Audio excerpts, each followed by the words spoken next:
Today's guest is a fellow Louisiana native comedian. He is one of a kind. You can see him tonight at the La Jolla Comedy Store in San Diego and touring all across America. Ladies and gentlemen, Mr. Mark Normand. Shine that light on me. I'll sit and tell you my stories. Shine that light on me. I'll sit and tell you my stories. Are those prescriptions? No. Just going for it. Yeah, I just like having... I don't know what it is, man. This year, I started feeling like so uncomfortable sometimes that sometimes it gives me like a little bit of like a, I don't know if it almost makes me feel like I'm in like disguise almost. I do the same with sunglasses. Do you? I just feel better with sunglasses on. It's like a poker game. I don't want you to know what I'm doing, you know? Yeah. Yeah, I think I have this constant perception or this constant fear, something that everybody knows what I'm thinking, even though they don't. Me too. That's why I can't look people in the eye, because I feel like they can see it in my head. Oh, yeah. In a weird... This is all gold, by the way. We're missing it. No, we got it. We got it. Ah, shit, I blew it. Hold on. Let me get a little closer. I'm a weirdo. No, these shares are limited. That's the thing. Yeah. This is nice, man. Good digs. Yeah, thanks, man. It's been a little over 3 years that we've been podcasting now. This is the new medium. This is changing the game, you know? It's interesting, huh? Yeah, New York is way behind. Yeah, why is that? Do you feel like New York is behind in the podcast world? Well, we're such purist cunts, you know, we think we're cool and great and it's all about the art. And then over here, you guys are like, well, I'd like to make some money. Yeah. You know? And we don't have any money. Look at Dave Attell. Dave Attell is brilliant comedian, funniest guy on the planet. He's walking around with a CVS bag and a black hoodie on. Yeah, somebody said he had graffiti on his back the last time I saw him. Yeah, he probably fell asleep at a train station. And then Joe Rogan is... You know, driving 17 cars and living in a warehouse. You know, so drinking space blood. Yeah. So we gotta take a little note from you guys on that. Yeah, but it's kind of picking up. You have a podcast. Oh yeah. Tuesdays with Stories, baby. It's cooking finally. And I know people love Chris DiStefano and Giannis's podcast. They're killing it. Tim Dillon. He might have moved here actually. He moved here? That fat homo. I know. Damn it. Well, we got Schultz. Yeah, you got Schultz over there leading the charge. Fashion. Yeah. He's got that. That thing is so funny, bro. I know. It kills. That guy is a marketing guru. He's wild, bro. He's such a sand Christian, isn't he? Doesn't he? When you look at him, he has a very... Well, if you look at Andrew Schultz, where do you feel like he's from? I feel like he has the most ambiguous... Yeah. I don't know what ambiguous means, Jewy, Middle Eastern-y, or could be Italian, could be Russian. Yeah, you're right. And he's got the cheese stash, and that throws you off. Is he an Uber driver? Is he a DJ? Yeah. Yeah. He would drive Uber Black, though. Yes, exactly. Yeah, dude. And he would know about all the cool nightclubs and shit. Yeah, he'd have probably some pussy in the trunk. Oh, trunk pussy. That's the best kind. Something would be in the trunk that was for sale if he were driving Uber Black. Right. Yes, like old VCRs or some shit, or Blu-ray. I bet he'd have Blu-ray. What is Blu-ray? I've always heard about it. Is that the Uber Black of DVD? I think it is. I think it's just something else that they try to like really upsell people on, because I don't think Blu-ray never really took off. Well, I worked at Blockbuster, not bragging, and there was like the Blu-ray section was like, oh shit, look at this guy. It was like VIP. It was velvet roped and had bottle service over there. It was different, but I never got it. Yeah, I never had Blu-ray. Actually, it scared me because it seemed like it wasn't gonna catch on. Yes, exactly. That's why I never did it.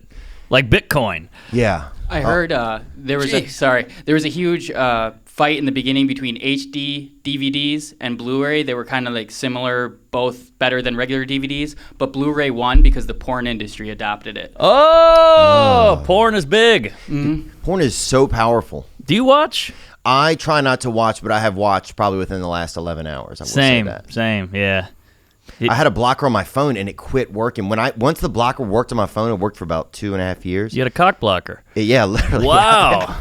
Bro, it wiped it out of my eye. There was I can't access it on my computer, but on my phone I can, and I need to get a new blocker. Yeah, but it changed my game. When I got the phone blocker, I was off for months and months. Well, you know porn is dangerous because if you don't watch it for 5 days and then you look at it again, you're like, whoa, it comes all back to you like, this is amazing, but it's bad for you. It hits all the senses. It's too much. It's like ketchup. It's too dark, yeah. Yeah, and you can see anal and Asians and Jews. Oh. It's tough. And I don't know, is there a Jew section on there? I don't know. There should be. That should be like Nazi porn. Yeah. There's every other kind of porn. There's racist porn. There is? That's a category. Racist porn? Yeah, and it's like, they got the Asian, they throw egg rolls at her and shit. Oh. I mean, I didn't make that up. That's real. Yeah, no, it doesn't seem like something you would just fabricate. If it was, it'd be pretty good. China has Nazi-themed bars. Oh, I could see that. Yeah, but it's not like we hate Jews. It's just they existed, and, that's a theme. Have you been over there to do stand-up? I did some Shanghai, and I saw the Great Wall and all that. Yeah. Not a humorous people. Mm-mm. I mean, we're doing better now with the Ali Wongs. Is she Chinese? Oh boy, here we go. I'm Shane Gillising right now, but yeah. She's Chinese enough, I think. Yeah, something's up. Yeah. Ronnie Chang, he's got to be Chinese. He's got to be Chinese. If he's not Chinese, dude, then we quit. Yeah, if he's not Chinese, he's Russian. She's from Pacific Heights. She's from San Francisco. Oh, so there you go. Yeah. That's Chinatown. Yeah, that's the trolley Chinese, they call them. She's very, very funny. Big fan of the Wong. Yeah. Kobe. So I went into Pornhub last night. I went into the search because I like the compilations, and Kobe Bryant was the first thing that popped up. Wow. Isn't that wild? That means that's how people mourn. People want to get in there and see Kobe Bryant pornography. You think was it women that look like Kobe, or is it men? Or I didn't click on it, but I think it's I guess ladies or gay guys are like, I want to fuck or watch a Kobe-like guy fuck. I'm sure there's a lot of men who are getting like kind of lean gay men who are black men, tall men who are getting probably extra work right now on the escort circuit. And stuff. Isn't that weird? Like, this guy died, let's bring him in. Yeah, do you have a jersey? Come on over. You know? I wouldn't think like that. I liked Ralphie May, but I'm not Googling that, although he's not sexy, but... Yeah, but I'm not going to eat 40 Tyson dinners and jerk off somewhere in a bus, exactly. Exactly. And R.I.P. Ralphie, man. That's so crazy it's so wild how quickly someone goes from being here to being gone, isn't it? It's just so... Yeah. And it's an eye-opener. You kind of go, shit, I could go in any minute. I got family and then my friends, and what if they go? And yeah, he had a lot more to do, I feel like. Yeah, that's the feeling. And also that he just got done really working, like, that whole stretch of like being a athlete, like, even though it's glorified and stuff a lot of times, and it's a popular job and people love seeing it, it's still a ton of work. It's like, that man was he played on the summer leagues, he played on the Olympic teams. I mean, that was working for 20 years. Totally, and it's kind of why he crashed, because he was doing so much that he couldn't sit in LA traffic, so he had to get helicopters. But I'm not a big NBA guy, but I watched his documentary and it blew my mind because it relates to stand-up. You can put a parallel, and just hardworking. And there's a story of him. He went to basketball camp as a kid, and like 3 months of camp didn't score one basket. Wow. Not one. And he said he felt like he let his dad down because his dad was a player. He let his uncle down, and then he just kept working and became the best. Yeah, I think that's one thing that, like, because I've never been a big Kobe fan. I was a big Jordan fan. Yeah. Zion's got me back into the NBA, some with the Pels. I like Zion, yeah. It's exciting. But I always marveled at how he had people from around the world really gravitated towards him. Yeah. And I marveled at his work ethic. It just seemed like there was nobody else, like in the fourth quarter of games and stuff, who it seemed like not only wanted the ball, but it was going to be able to handle it better than anybody. Yeah. And he was tough and scary and competitive, but I feel like as he grew, he got more gentle and loving. Like, he would shout out to the younger guys, like, you're doing great. And we've all been, when you start out in stand-up, you're like, who's this young cum guzzler coming up on my heels? Yeah. And then after a while, you're like, wait, I'm good, he's good, why can't we all be good? Yeah. And I'm going to give him a nice tweet. Do you think, like, was there something that, like say when like a death like that happens, is there something that you kind of think like sometimes I wonder, like, where does it hit me? Like, does it hit me that I'm like scared of like leaving, scared of missing people? Like, I wonder, like, what is it about, like, specifically about death that, like, really gets me the most. Well, I think it's a couple things. One, it's just so final. There's no like next try or let me redo. And then Right, there's no more email. There's not like another you don't get another email. Nothing. You write a bad tweet, you delete it, you write another one. This is it. Yeah. Your typo's out there. Two, you want to have put like a little dent on the earth a little bit, like have some videos, some photos, some change. And he's got kids. I know. The whole thing sucks. It should have been Curry. Is that Curry, you think? No, I'm joking. It would have been too harsh. I think if it would have been Sam Perkins, you remember him from the Sonics? Want to bring up a picture of Sam Perkins, please? Pull up Perky. Yeah. It's been a while. He's one of the first extremely stoned players to play well. But also, Kobe... He shot a 3 into the stands one time. Completely the wrong way, yeah. Wow, he one should of be a put kind. to death for that. Oh, I was picturing a white guy. Sam Perkins. I don't remember him. Oh, yeah, one of a kind, dude. And he definitely... Oh, look at those cornrows he has in that. Yeah, it's sideways, like a diagonal corn. Yeah, like the kind of like the Asian corn, like when they planted on the mountain. Right. He played at North Carolina with Michael Jordan, too. Wow. He was one of a kind. So cool. Is there a lie? Sometimes sadly is when I think about dying, I don't want to have like lies out there that I've told. Oh, yeah. Because everything's just at that point. It's like when it's all coming out. Yeah. Oh, yeah. That's it. And you can't fix anything. You have no control. And if you die like that, that's it. Yeah. That's how you're dead. You're fucked. Yeah, I used to think sometimes however you die, that's how you like are in heaven. So like if you die like this, yeah, then you got to walk around like that, Yeah, but isn't heaven supposed to be perfect and great and all that? Yeah, but I don't think they do like a lot of like chiropractic work up there. Yeah, they're not doing Botox and shit. Yeah, they're not remodeling you before you get there. You show up like if you got hit by a train, you're that. But that means everybody in heaven's gonna be all wacky and shit faced and weird and run flat from being run over or smushed. Yeah, I think it'll be fun. I think it'll be great. You got a heroin you'll needle. know immediately what happened to the guy. Right, I guess. Oh, damn, you got a bunch of dog bites on you. That's a tough way to you got a bullet hole right here. You're going to know immediately if people have that bullet hole. Like, dang, bro. Some guy's walking around with a spear. He's 500 years old. Musket wound.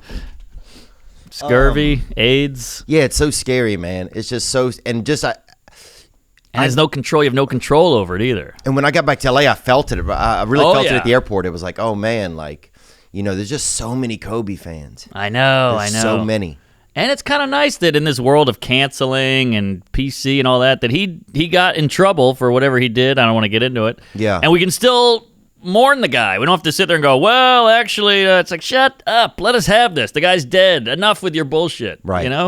Well, yeah, and I think that it's one of the reminders. Yeah, it's like almost this. It's almost like this so necessary reminder for humanity that we all have so many mistakes. Yes, That like there's this weird like pressure, especially with social media, where it's this perfection that's not. Yeah, it's so unrealistic. I know. Like in the '90s, it was, hey, nobody's perfect, and now it's, hey, if you're not perfect, we'll figure it out and kill you. Yeah, and then it annoys me, and I don't want to get too queefy on here, but these douches on Twitter that just shit on you. You're homophobe, you're racist, you suck, you blah, blah, blah. And then a guy kills himself and they go, hey, if you're feeling sad, reach out. What are you doing about it? It's like, you did this. You're the piece of shit. You're the poison out here. You're ruining us. Stop yelling at me, you fucking whore.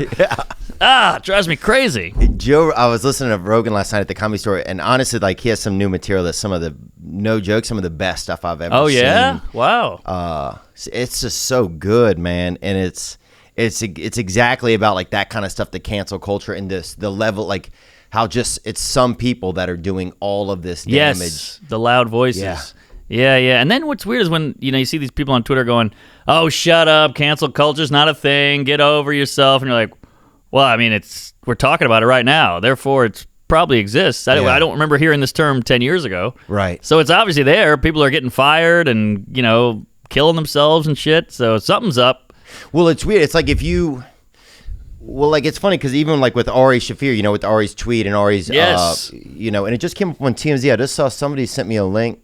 I don't know, something just happened today with it, but it was like, oh wow, this guy is, Ari is getting he's getting canceled in the sense of like, I think a lot of people who maybe didn't even know about him Yeah. are now just they hear his name and that it's no good, that he's no good. Right. You get a stigma. You're done, kind of. I think a lot of his fans who were his fans for his dark, edgy style and his like totally graveyard sort of Alfred Hitchcock kind of, his ambiance and drug ambiance, his shtick. They are probably they love it. They have to be accepting of it, at least if they know that that's what he's into. Yes. What was that? What was There was we had a video question one of our listeners sent in about this. Okay. Uh-oh. Hey guys. Hey Theo. Hi Mark. Love you guys both. This is Ivan from Hey. El Paso, Texas. Hey Ivan. Huge Tuesday. By the that's way. my pod. And was just wondering what Mark thought about the Kobe video that Ari Shaffir did. I know Theo Vaughn said in his podcast that it was just a whole mess of a situation that, children died. That there is free speech, but to expect, the wrath and consequences that will come from that. And I was just wondering what Mark thought, since I know they're both good friends, and I know like Ari, Mark likes to push the envelope too on his comedy. And he's a real mailman. Okay? Yeah. Was it funny? Should it have just been a Twitter draft? I don't know. Let me know what you guys think. And please come to El Paso. The border loves you. I think the border loves you. But yeah. I love the honesty. You guys both take care. Gang. Gang, Ivan. There Thank you, go. brother. That's a good. right. It's nice that he listens to both of our podcasts. That is nice. Yeah, pods are big, but if you really want to know my Ari thing, I just think, who gives a fuck? He's a dirtbag. This is his thing. He's a friend of mine. He's always done this, and for some reason, this Kobe one really hit home with people, and so he's always made these kind of jokes when someone dies, but for some reason, this one is sticking. Yeah, and I don't give a shit. He's not a bad guy. That's the thing about Ari. He gives back. He gives so much, but people just know him as this, friend dosing, Kobe joke making guy. Well, a lot of people that's the thing about some of the cancel culture stuff. It's like you get introduced to people for the first time only as a bad guy. Yes, and I don't want to say any names, but somebody gave out his address. Oh wow! And it's a person we know, and you want to be like, "Hey, Dickless, what are you doing? Like, you're a you know what he's doing. Stop trying to get on other people's side by. I know you're angry, but like, also you're introducing people to Ari's joke, so you're actually spreading it more. You think it's so evil? Why would you want more people to see it? Yeah, and it's just so backwards and. Giving out his address is basically what he's doing to Kobe. So now you're just doing the thing he's doing, so you're just as guilty and just as big of a piece of shit, or maybe more. Because at least Ari was trying to be humorous. Yeah. I mean, he's a horrible comedian, so he's not going to be funny. But at least he was trying. He's not hurting anybody. The guy's dead. But the other guy giving out the address, that could actually cause violence. Yeah. What if somebody shows up over there? Yeah. And then we should tweet out your fucking address. How about that? Yeah. And then when does it end? Yeah. Yeah, you fucking chooch. Yeah, it's so funny because Ari is Ari's let me stay at his place. I didn't even know Ari very well. Yes. He let me stay there for 2 weeks when I needed a place to stay in New York. I mean, that's a nice thing to do. Yeah, It's he's a nice giver. thing. Stay in, you can stay in my place. I don't even think he charged me any, didn't even make me pay anything. I mean, Right. What do you think about the dosing with Bert? Because that really, a lot of people were on the fence on the big Hebe, and then that just pushed him over into Mexico.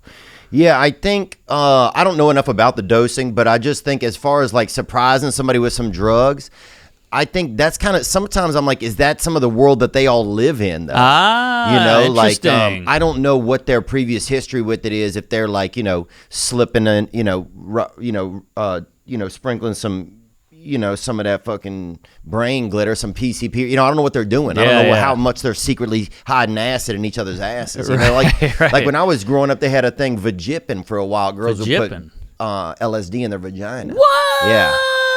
And go hard. Yeah. A dick trip. Your dick will go in and get all Burning Man. Well, that was the thing, yeah. It was like the girl was tripping, then you get in there and get some of the trip. And so it was this real... I don't mind a trip, but I don't want it through my dick hole. That's a weird suppose. That's a wild... Yeah, that's a wild entrance. That's a front suppository. Yeah. Holy hell. There's Nick. Big Nick's a creeper. Well, he's a premature baby, dude, so he's making up for lost time. Oh, are you a man. preemie? Oh, yeah. Well, you came out good. That's what I'm saying, man. Why? A lot of these guys going 36, and Nick got out early, bro. Nick is a hard worker. Oh, yeah. I was like a C-section. Really? Oh, yeah. I came out through the fucking roof. Oh, wow. Or I guess maybe the moon roof or something. That, I didn't come out through the door. I can see that. I could see you being like, I don't know, is this the Yeah. best thoroughfare? Right. Let me see what else is going on And here. you've all touched your mom's vag. I haven't touched. Well, maybe you've touched my mom's. She's a big slut, but I haven't touched my mom's vagina, which feels pretty good. Oh yeah. I guess I could see that. Uh-huh. Yeah, there is always a weird element. I think sometimes when I look at my mom and she and I both know what I did. Yeah. You ruined her labia Yeah. for a while. They Why- say it goes back. Yeah, I hear it's never exactly the same, but that's my buddy said that. Ooh, well, maybe he had a big kid or something. Yeah, he said that. Because we've all banged some MILFs, and it didn't feel that different. Yeah, I don't have any feelings in my penis at all. I don't feel like. Oh, really? Come on. I don't think so. I mean, so many of the nerves are in my brain that it's like if I think hard enough, I can feel something, but otherwise, it's kind of like. Wait, are you serious? Yeah, I'm just not. I mean, yeah, like You're not very sensitive downtown. I don't think so. I don't. What? You're not jizzing all over? Nah. Dude, Really? what? Oh, I put it in. I'm done. Oh man. Yeah, I mean, and don't worry, I got the brain stuff too. I'm going, I hate myself, I'm tiny, I'm gay, all this shit, but Yeah. I don't have the Oh, you got the band back together. Huh? Oh yeah. My dick's like a girl at seeing The Notebook. It's just weeping. It's bad. Bro, the first time I ever had sex, I remember getting right up, like literally my penis was right outside of this girl's vagina. Yes. And it just like sneezed ejaculate, just like it was so nervous or something. Yeah. So it hit the out. So it pressure washed. Oh, definitely. And it Oh, was wow. like, it was almost like my penis was like, I'm too sick to handle this, and just vomited outside of this girl's entryway, You puked at the table. You didn't even get to the buffet. Oh, I didn't even get there. Yeah. Oh, man. You golden corralled it. And we were so ready. Everybody was so ready. So then I had to pretend like I was so ready, bro. And that was crazy because I had to like, oh, hold on. I don't want to just do this. I had to like make up this long story. Right. And then I finally just got honest with her. And she smelled like cigarettes as well. But then I got honest with her and I said, look, I'm done. Yeah, I blew. I'm done. Wait, condom? No condom. Oh, so she didn't feel the big splooge of mayo? She might have. I think she was kind of being nice because it kind of happened, out like right in the hallway. Right, I got in you. the foyer. Ah, yes, you're in the lobby. Yeah. Damn, a lobby splooge. I was in the lobby. Hey, killer. Thanks, man. So I gotta say, I've known you for 38 years now, and you're really getting more comfortable as you. The more every year that goes by, you're getting more at one with yourself. Well, thanks, man. And it's inspiring. Thanks, bro. Because, in the beginning of comedy, we all kind of pretend like we're cool and we're not nervous and we don't give a fuck, but we're freaking out the whole time. Oh, yeah. But now I feel like you're owning you, which is very healthy. Thanks, man. I'm trying to do better at it. It's definitely, it's been something, like I've been on that path of like, or not a path, but, I got sober a couple years ago and got into that world. And so that kind of stuff made me start to like, I don't know. It's definitely helped me with trying not to be so, like I used to be so much more angry. I'm still kind of edgy about business and stuff. Makes me scared. Same here. But because I don't know anything about it. I feel like they're taking advantage of me. Yeah, dude. But I used to be on stage and always I felt like I had this thing that like I had to prove or something. Yeah, it's been interesting, man. But that's interesting about learning as we grow and growing into our voice. Like when I watched you on Joe Rogan, I was like, oh my God, dude, this guy is like such a I can't even tell what era you're from. Well, I was nervous. Don't get me wrong. Oh, dude, totally, right? Yeah, you were. Oh my God, you couldn't tell. You were cool as a cue. I was fucking so nervous. Well, dude. I think you channeled the nerves into like just you on steroids. It like you popped. You did too. I mean, it seemed like a lot of people. The response was great from you being on there. I had a good response, but I got a ways to go. I feel like you've honed a thing. And I'm still in the path of honing, I think. But I think you're but I think one of the thing that we start to realize is that, we're already kind of maybe where we need to be in some ways. Because, I think you're such a unique, there's just nobody who has the same, it's not only the jokes, but it's also you kind of, your ambiance meeting up with this uncomfortable, I'm uncomfortable right now. Yeah, I feel like we're blowing each other. It's so relatable, man. Really? I feel like I'm so weird and different. I don't know. It's all very strange, and we don't know what we're doing. But the journey is the fun part. We've got to stop and realize that. we're going to be 88 one day. We're going to be like Mel Brooks and fucking Carl Reiner going, those were great times. I wish we had stopped and soaked it in a little. Do you think as comics it's hard to enjoy stuff though? Oh, completely. You're just worried about the next thing. You're always thinking about the future. When's my next gig? What's this? Does this guy hate me? I gotta make up with him. That girl's yelling at me. I gotta work on that. But just think, like, remember back at Lucy's? Yeah. We were on the fucking... Yeah, we did Lucy's together. That's a bar in New Orleans that had an upstairs show. And that was a great room for a show. Great room. But I didn't know what was going on. I knew you had done some stuff, so that was exciting. But now I'm in your studio in fucking L.A. Yeah, we're both here. It's quite a roller coaster of anal. Yeah. I mean, a lot has happened. Yeah. That's crazy. Nick's here. He's a preemie. You're lucky to be alive, you fucking water baby. Yeah. He really is. We're glad to have you, though. I'm glad your mom didn't get an abortion. Yeah, that's true, huh? She thought about it. Yeah, I'm sure she had some encouragement. She was supposed to stop having kids. She's schizophrenic. Oh, I'm sorry. I didn't know. Oh, it's all good. Make all the jokes you want. Is she single? All right. I love a crazy broad. Yeah, Mark will date one of her. Yeah. Yeah, man, New Orleans, that was so wild coming up in that time. I guess New Orleans, I don't know, I felt like you guys had like such a close-knit group there, and I didn't really kind of fit in, but I did start doing comedy there in Lucy's and in Brown, that little bar that was downstairs next door across the street. Oh, yeah. Originally just had a sign on the stage that said Brown on it for some reason. What was that? It was like a Wednesday night. Yeah. And the guy's like, we didn't make any money tonight. You need to stay after and buy drinks. It's what he told me one night. Oh, shit. So I had about like 19 drinks, dude. Yeah. I drank 2 of them. Yeah. I was just sitting there with literally 17 drinks. Yeah, you had to pay to perform when you were new. Yeah. Because you were in the way. Like, they're like, you're lucky we're letting you do this. Here, give us money. There was no scene really. No. There barely is now, but it's better. But yeah, stand-up, it didn't even seem like a way to make a living. It was just like, let me try this. It's something to do. Because all we did was drink. Yeah. And try to get laid and drive around drunk and, do blow or whatever. But, like, stand-up was just, it felt like, let me try this thing. I got nothing going on. Yeah. Girls don't like me. Maybe this will be some way into women. And then my friend's like, I'm moving to New York. And I said, well, I got nothing else going on. It almost kind of helped being desperate and worthless and a loser. Yeah. Because you had nothing attached to you, and you're like, fuck it, I'll go to New York City. What's the difference? Yeah, I could go up there to stay. Yeah, it's almost like, what other reason?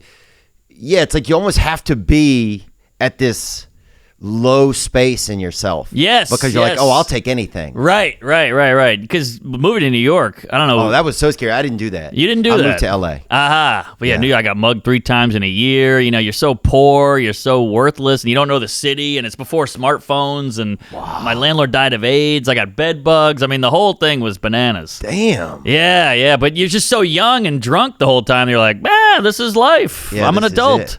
Yeah. Bro, you guys, I feel like now that's a different side where I think I would understand you guys holding on to the culture more of comedy, like the sort of British regalia of it all. Right. Because you guys really go through it there in New York. Like you're sleeping on top of, you're sleeping on a fat guy's back for $20 a night. Sure. You guys are really, whereas in LA, it's like, you can, even if you're in the park here, it's nice. Yeah, that's right. The weather. I got to tell you, I'm pitching these shows that'll never get sold. And I'm at the Fox lot. And you walk in. It's a big parking lot. It's a beautiful day. There's this open air courtyard. All these girls have their shoes kicked off. They got their feet up on the table. They're smoking vape pens. They're drinking a coffee. They got their sunglasses on. I'm like, you don't know what you got. This is amazing. You don't appreciate any of it. This is your job. You're getting paid probably like $100,000 a year working at TV. You're in show business. You got your shoes off at work. Yeah. You're living it. And they don't even know. They're like, Uber Eats is taking a while. And you're like, shut up, cunt. You're living the dream. Yeah. What are you, crazy? You got a Tesla. Yeah. I have a moped. Yeah. Oh, man, it blows my mind. But that's L.A. I mean, I get it. I'm an idiot. I'm the weirdo. I should have moved here because... But you couldn't have done it different. You're right. You got to go. Not in a bad way. It's just like you just couldn't have done it different. Like you couldn't have gotten... You got to go with your gut. Like you got to be in New York. I mean, you got to be in, like it had to be as you're growing over there and as you're getting more opportunities. You're like, holy shit! Like, because in LA, it's like you see people that have a different type of talent than you. You see people that aren't ready, that don't have, that a lot of times do not have some talent. Sure. And you see them get huge opportunities. Right. You know, and everybody kind of backs it up. There's more of this PR kind of bullshit here. Yeah. LA almost feels like a high school extended. Yeah. You know, it's like cool clothes, cool cars, cool guy, sneakers, alpha. He wins. He wins. Yeah, Right. yeah. Where in New York, it feels more like, oh, that was a clever take on that joke, and it feels more arty a little bit, like a little more intellectually, like Dave Attell, as I mentioned, he looks like a hobo, right? But he's this brilliant guy, you know. He's yeah. You always have somebody like that in the building that makes you checks all the levels. Yes, it's like even if he's not personally doing it, it's just him being there. Right. There's a ceiling as to what's going on. Yeah, but then you go to the Comedy Store, and I'm in the main room, green room, and you're like, look at all these sexy dudes. You know, like Brendan Schaub's a fucking chiseled fat bitch. Yeah, like he's got the slick hair, the cool shoes, got a chain on. I'm like, I would never even think to put on a chain. Oh, he's the white part of bacon. Yeah, I always call him the white part of bacon. Still good, killer. But damn, boy. Yeah. A little thick and not good for you. Yeah, he's a thick crust. And he's got the cheese in there, too. Oh, yeah, dude. You know, you stretch it, and it pulls. But it's like, dang, how much cheese is I know. But he's like 7'1". He's got a huge piece and a fat ass. It's he crazy. He only has one leg, dude. His other, it's a fucking penis with a knee on it. Wow, he's got a bendy dick. Yeah, dude. He's got ligaments. Oh, dude, yeah. He can stand on his dick. Yeah, that's pretty crazy. It's a kickstand, a dick stand. You know what's amazing about Brendan, man? And because he and I do the King and the Sting podcast, and it's like, he's like, to go from football, right, to fighting, which you would never even imagine if you talked to him that he was a UFC fighter, I feel like. I know, he's so sweet. Yeah. It's like he's kind of like that American dream in a weird way of like that if you work hard, you can make things happen, you know? Yeah. Like he never stops working. Right. You know, it's crazy. He works so hard, bro. It's crazy. Like he's up in the morning. He's on that bike. He's got his family. He's flying to Columbus this weekend. He's coming back. He's doing this podcast. He's doing that, and he keeps a good attitude about it the whole time. Positivity is very underrated. Yeah, he's very positive. He looks good the whole time. He's always smiling. You never see him like, fuck this shit. You know. And you're right. He does work, and that vibe that he has. That's one of the things that I think a younger generation with comedy that they attract to more because they don't have this kind of left like this. To them, it's all like about, it's more fun. Yes. Let's have fun. It doesn't matter who we are, what's going on. Let's have a good time. And that's what he has. You know? Whereas some of the others we're like, oh man, you know. Yeah. Somebody, you know, I have this doldrum inside of me, and that's what keeps me going. Not to mention, people watch the news all day. It's nothing but shootings and death and politics and Trump and all this shit coming at you. See, when you see this fun-loving, happy-go-lucky guy, you're like, all right, it's like, I feel a little better. Like I can breathe a little. Then, you know, because some guys you watch like Bill Burr, and it's just like, dude, I'll fucking kill you. Your mom's a cunt and your dad's gay and all. And you're like, all right. And then you're like, I did it. Yeah, exactly. Don't hurt me. You feel like he's gonna give you a wedgie. Yeah. And then you see Schaub, and you're like, all right, it's like a golden retriever. Oh yeah, he's kind of like a Chewbacca. Ah, yes. That broke into like a Claire's boutique and will not leave, dude. No matter what, bro. He said we're open 24 hours a day now. Yeah, if a Chewbacca ran through a Armani exchange and shit stuck to him, he's a cool dude. I texted with him today. He's a good egg. He is a good egg, man. And then, I did his podcast once, and this is the complete contrast of New York. I pull in, it's a sunny day. He pulls in, red Ferrari. I see one fucking giant shoe of an Air Jordan hit the concrete. I'm like, oh, who's this? Tom Cruise? You know, and it's fucking him. I'm like, you're a comic. What's going on? But it's a different era. Yeah, he's in that. I don't know.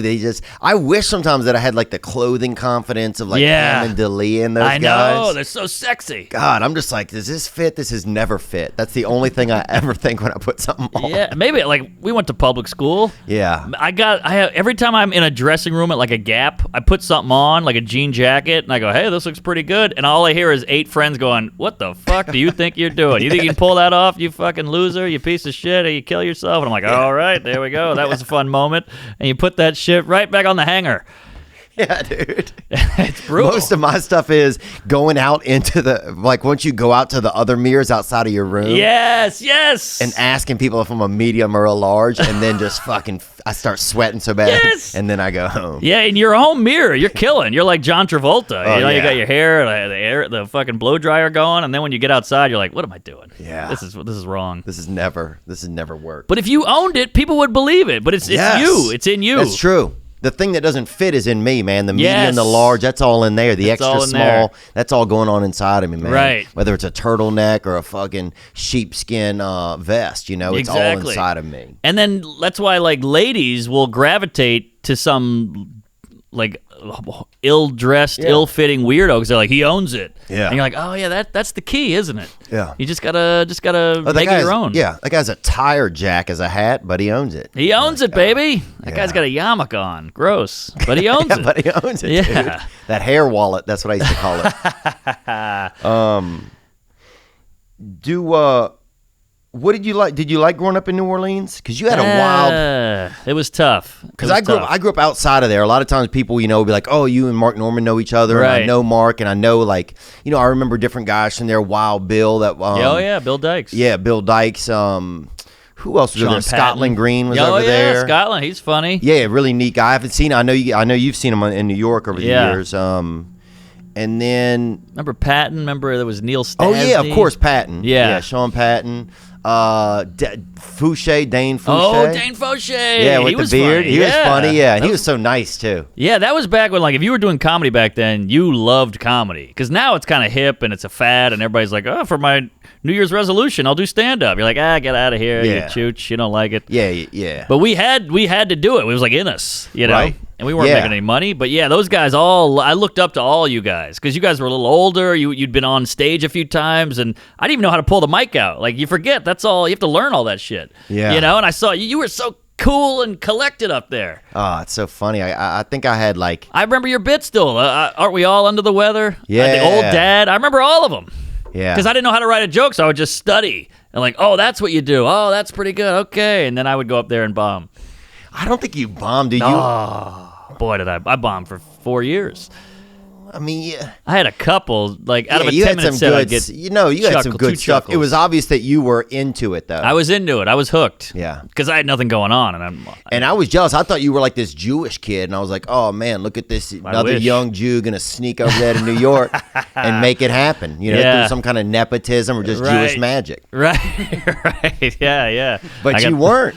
That Yiddish dust. Yeah, sprinkling. Bro. But nothing. You're probably quarter Yid. You might have hidden Yid. I got a little something in me. Crouching Tiger, Yidden Mark, I think. Yeah, I got no foreskin. That's for sure. Oh, damn. Yeah, so that part of me is a little Jewy, but I wish. I'm a big fan of the Jews. I love a Semite. Yeah. But the funny thing is about a lot of Jewish people, it's like, oh, they act like they're so good at everything, and then they are. That's the funny thing sometimes. I think that's why people hate them. You got to realize there's 6% of the country, and they're killing everything. They got the media, the banks, lawyers, doctors, accounting, all that shit. It's all Jews. Yeah, 6%. But then also there's a dark side of having a Jewish buddy.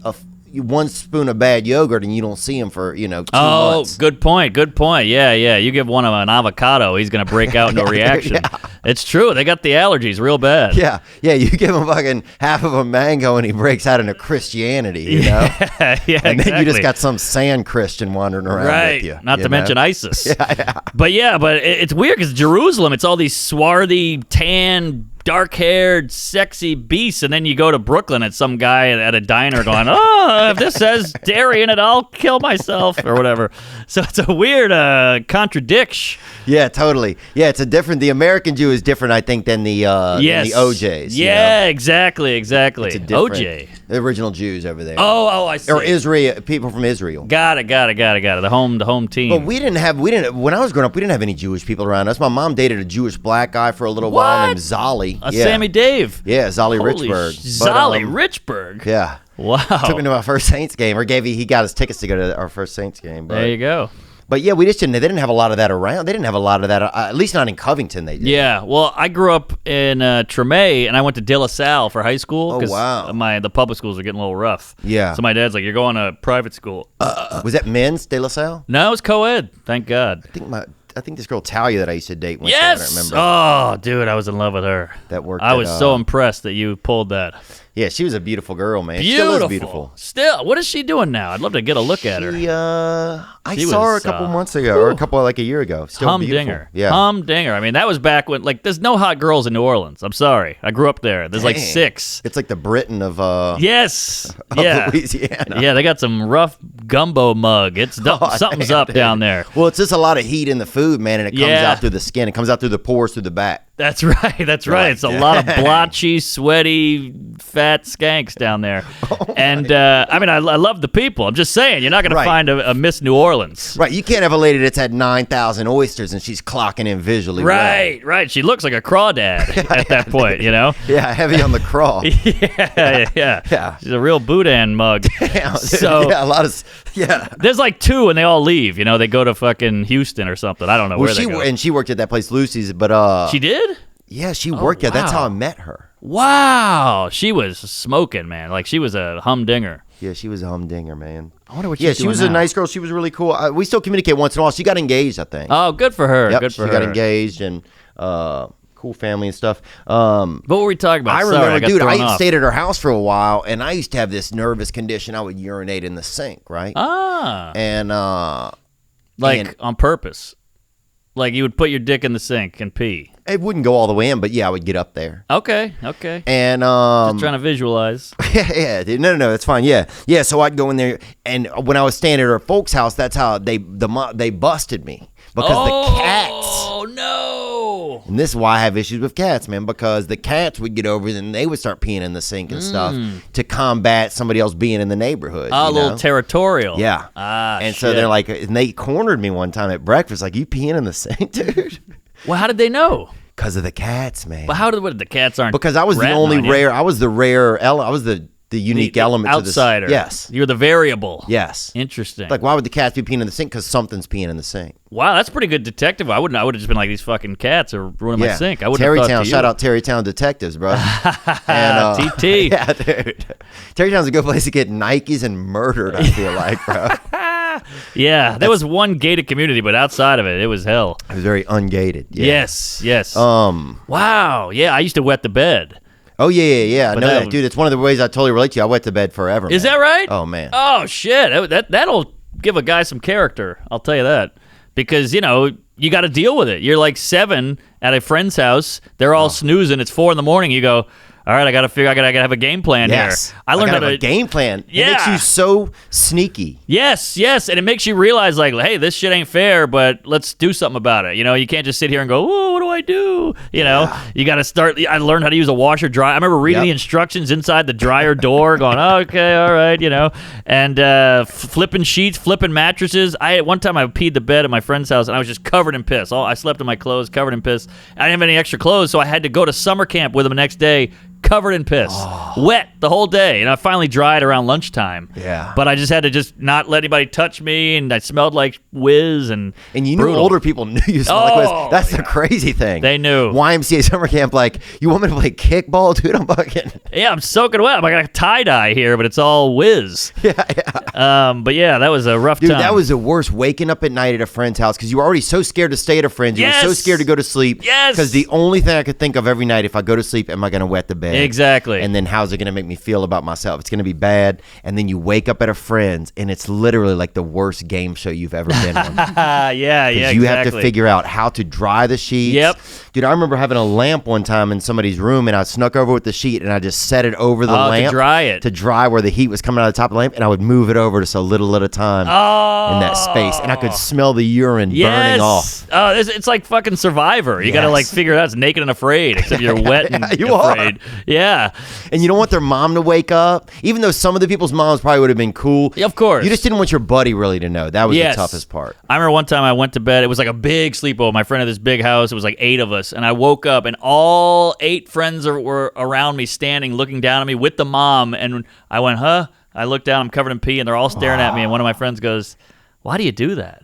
And it just crushed me. When you're like 9, you're like, I don't know. Stop looking at me. It was brutal. And the mom's like, get up. Like, she was pissed. Like, you ruined my fucking Sealy. Yeah. So, yeah, that was tough. Why do you do that? Yeah, that's the worst. Tough, man. Tough. And then at home, did you have to clean your own bed? You have to clean the bed off and put new sheets on at night? Sure, I would flip that mattress, constantly. You didn't have a covered mattress? No, because I had it, but it was too disheartening. Every time you sit down, it sounded like a bag of Fritos. Yeah. So I was like, true. I gotta just live with I can't live with the crinkle. I'll just take the soaking wet mattress. Yeah. I don't want to hear this. Yeah. It's like some people say, why don't you wear a diaper? Because I'm fucking not retarded, all right? I'm not wearing a diaper. I'd rather be covered in shit than wear a diaper. I can't do it. Dude, that's what I say about bike helmets. Like, I would rather my father die getting hit by a car on a bicycle than see my father ever come in the door wearing a bike helmet. Oh, that helmet's a bad look. Just sitting up there, that plastic yarmulke. It never looks the same, bro. No. Brutal. One time my dad lost his job, and we were like, oh, shit, it's kind of like scary. What's Dad going to do? How are we going to pay the bills? I was young. And he came in one day with a gumball machine over his shoulder, and we're like, what are you doing, Dad? And he's like, hey, got to make ends meet. And I was like, oh, my dad's a gumball guy. Oh. He's the guy, like, setting up gumballs in a Rite Aid and then taking the quarters out. Like, he was struggling. Yeah. And I was like, ooh. This is like your role model. You know this guy, he's wearing a suit and every day and driving a nice car, and then one day he's carrying a fucking gumball machine. Damn. With stickers in it and shit. Was it embarrassing? Like, did you have embarrassment, like bringing people over to your place and stuff like that? Oh yeah, my parents are real weirdos. Like, my dad was bottomless a lot, the old Daffy Duck. Oh, wow. That's a unique vibe, huh? Yeah, well, he didn't know, like, my friends would be home, and so he'd have a T-shirt on with no bottoms, and he'd be like, oh, excuse me there, Larry. And I was like, jeez. And then my dad and my mom ate weird food. So, like, we never had soda, we never had, like, Lunchables or Gushers or any of that fun shit. It was always, like, evaporated milk was over there a lot. We had, like... We didn't have ranch dressing, but we had vinaigrette, like in that weird French bottle, and it was all stained and gross. And yeah. My mom was a weird chef foodie twat thing, and it was brutal.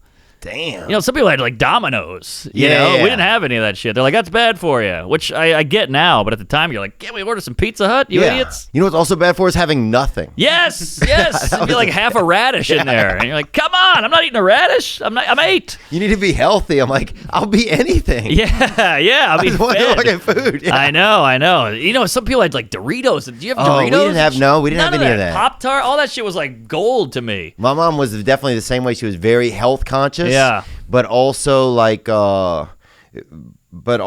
she wouldn't get us like the regular stuff that all the other kids had. And also I think some of it was kind of pricey, It's like, so some of that came into play. But yeah, man, I remember it was always embarrassing, the stuff. Not only did my like everything else felt embarrassing, but the stuff we had to eat felt embarrassing. Same. And kids are so cruel. They're like, why don't you have soda? And you're like, oh, I don't know. I'm not coming over. You guys don't have any cookies. You guys don't have any snacks. You don't have anything. Oh, how about school lunch? I would have a grocery bag. Like some people had a lunch box. I had a grocery bag with all kinds of weird shit in it and a jar of chocolate milk, like a glass jar. Where'd you go to school? At the Greyhound station? Yeah, so this is the worst. It was Bolt Bus, but my mom would be like, bring that jar back. So I was like, all right, so after lunch, I'm the guy with the jar. And people are like, what are you doing with the jar? I'm like, I got to get it home. They thought I had a kidney in there or some shit. It was brutal. I looked like I had moonshine on me. Brutal, Nick. But so... right here, even just hearing this, it creates a world inside of you. It's like, so suddenly there's so many more little elements to the world. It's like, not only am I going to school today, but I have this weird lunch. I have to hide it. I have to make everything look cool. Yeah. So suddenly you're creating like all these levels to the world. Yes, and you're getting creative. Yeah, and you're getting creative. You're talking fast. Why do you have a jar? Then you're coming up with shit. Yeah. You make a joke out of it. You spin the bottle or something. You grab a guy's ass. Just something to get it off of you. You know? You're hiding. You're sneaking around. Yeah, something to get it off of you. Yes. And then you develop this weird thing where you think everybody's paying attention to what you're doing. Yes. So you have to always be performing because even when nobody's looking at you, you think everybody is. Yes. So you always are like trying to seem okay, trying to seem like this. So then right there, even inadvertently, you get used to being a performer. Right. Like without even your own like. So then it makes sense that when there's an opportunity to perform somewhere that it's inside of you, I could do this maybe. Exactly. Because I've been oddly doing this forever. That's a great realization right there. I never thought about that before. I heard a great quote about comedy. The reason people do stand-up is so you can control why people laugh at you. And I remember I heard that and it hit me because it's so true. You don't want them to laugh at you for wetting the bed, but you want them to laugh at you for what you pick. Right. You know, and I think that's a big part of stand-up. Yeah, I want to be able to. I need to have some way of controlling what you think about me. Yes. Because so many other things in my life made me feel like I have no control over why these people are looking at me this way or what's going on. Right. Yeah. Like all that like the weird shit your parents would do and stuff that I had no control over. I just had to live in this sentence. Exactly. That was so fucking bizarre. Totally. I mean, I had a transgender nanny. I mean, we had all kinds of weird shit in my house. My teacher thought I was retarded when I was in third grade. True story.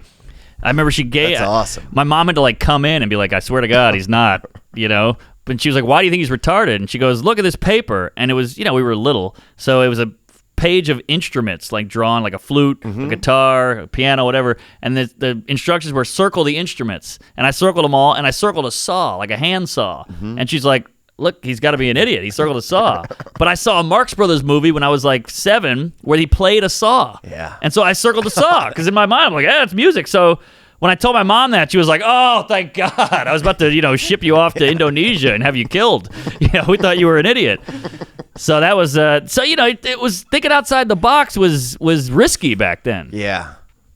Yeah, I remember I've told this story before, but I had the first kid I ever met that had a stutter. I thought it was the best thing I'd ever heard. I was like, oh my God. Oh, yeah. Who's this magic man? Right. You know? It's free entertainment. Yeah, who's this frickin' early Tiesto? You know what I'm saying? This Oakenfold over here. Who is this guy? Yeah. And so I started having a stutter because I thought it was so cool. Isn't that interesting? And then I got in trouble for it at school. Because you were mocking him. They thought I was mocking him. I'm like, I'm not mocking him. Like, you don't understand.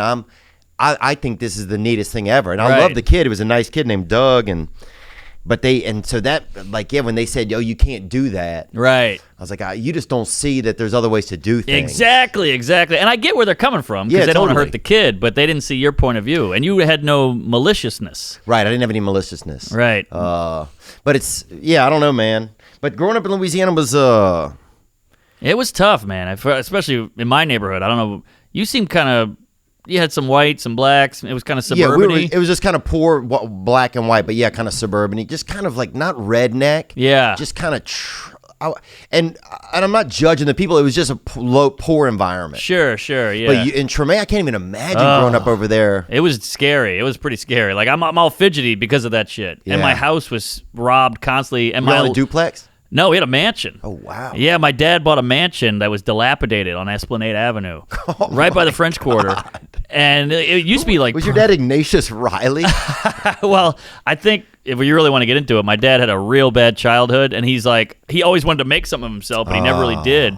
So then he saw this mansion for cheap, because the neighborhood sucked. It didn't have plumbing. It was falling apart. There's holes in the walls, broken windows. But it was a mansion. But it was a mansion. And we also had this BMW when I was a kid. It had holes in the seats, and it was rusted out, but it was a BMW, you know?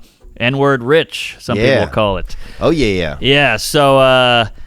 yeah, it was a horrible way to live because everybody thought we were rich. We were the white family in the mansion. And we moved in. They're like, oh, these people got to have money. So we got robbed constantly. So my dad installed this alarm system, and it would go, woo, woo, woo, like go crazy at like 2 in the morning. And I was like 8 going, well, weird. There's somebody in my living room right now. Like somebody below me is rifling through our shit and stealing our TV or whatever. And you're like, he could come up and rape me and have his way with me and blow me and all this. And you're putting on nice negligee. I'm putting on makeup and perfume and doing my nails and all that shit. So it was a skittish way to grow up. Like we'd come home a lot and the door was just open. You're like, fuck, we got robbed again. And it's very violating and just, you never felt comfortable. Never. Because you're like, we get robbed right now, you know? Yeah. Yeah, I can't imagine that level of it, you know? Yeah. Like I think, I was like scared a lot, but that's, I don't know if we ever had that, coming home and being robbed and like just knowing somebody could be in your place. I always was scared that somebody was in our place while I was going to bed at night. Yeah, that was and I'd have to look everywhere. Yes. I'd have to open the closets and I would hook these like cables from one door to the next, so like they couldn't open one door because the other door would stop it. Like just all this crazy level of checks and balances to just feel like, okay, I'm good. Everything's cool. Well, here's a bad one. We got robbed a bunch, so we kept calling the cops, and eventually they were like, all right, you guys keep calling us. We're just going to stake out in your kitchen overnight, and maybe we'll catch a guy. What? So these 2 cops plainclothes detectives came, and we met them, and it was all exciting. They had a belt gun and the badge on the belt thing, the whole thing. And I was like, oh, my God, I couldn't sleep that. I was so excited. Like, I hope they catch the guy. I hope they beat the shit out of him and tase him and all this shit.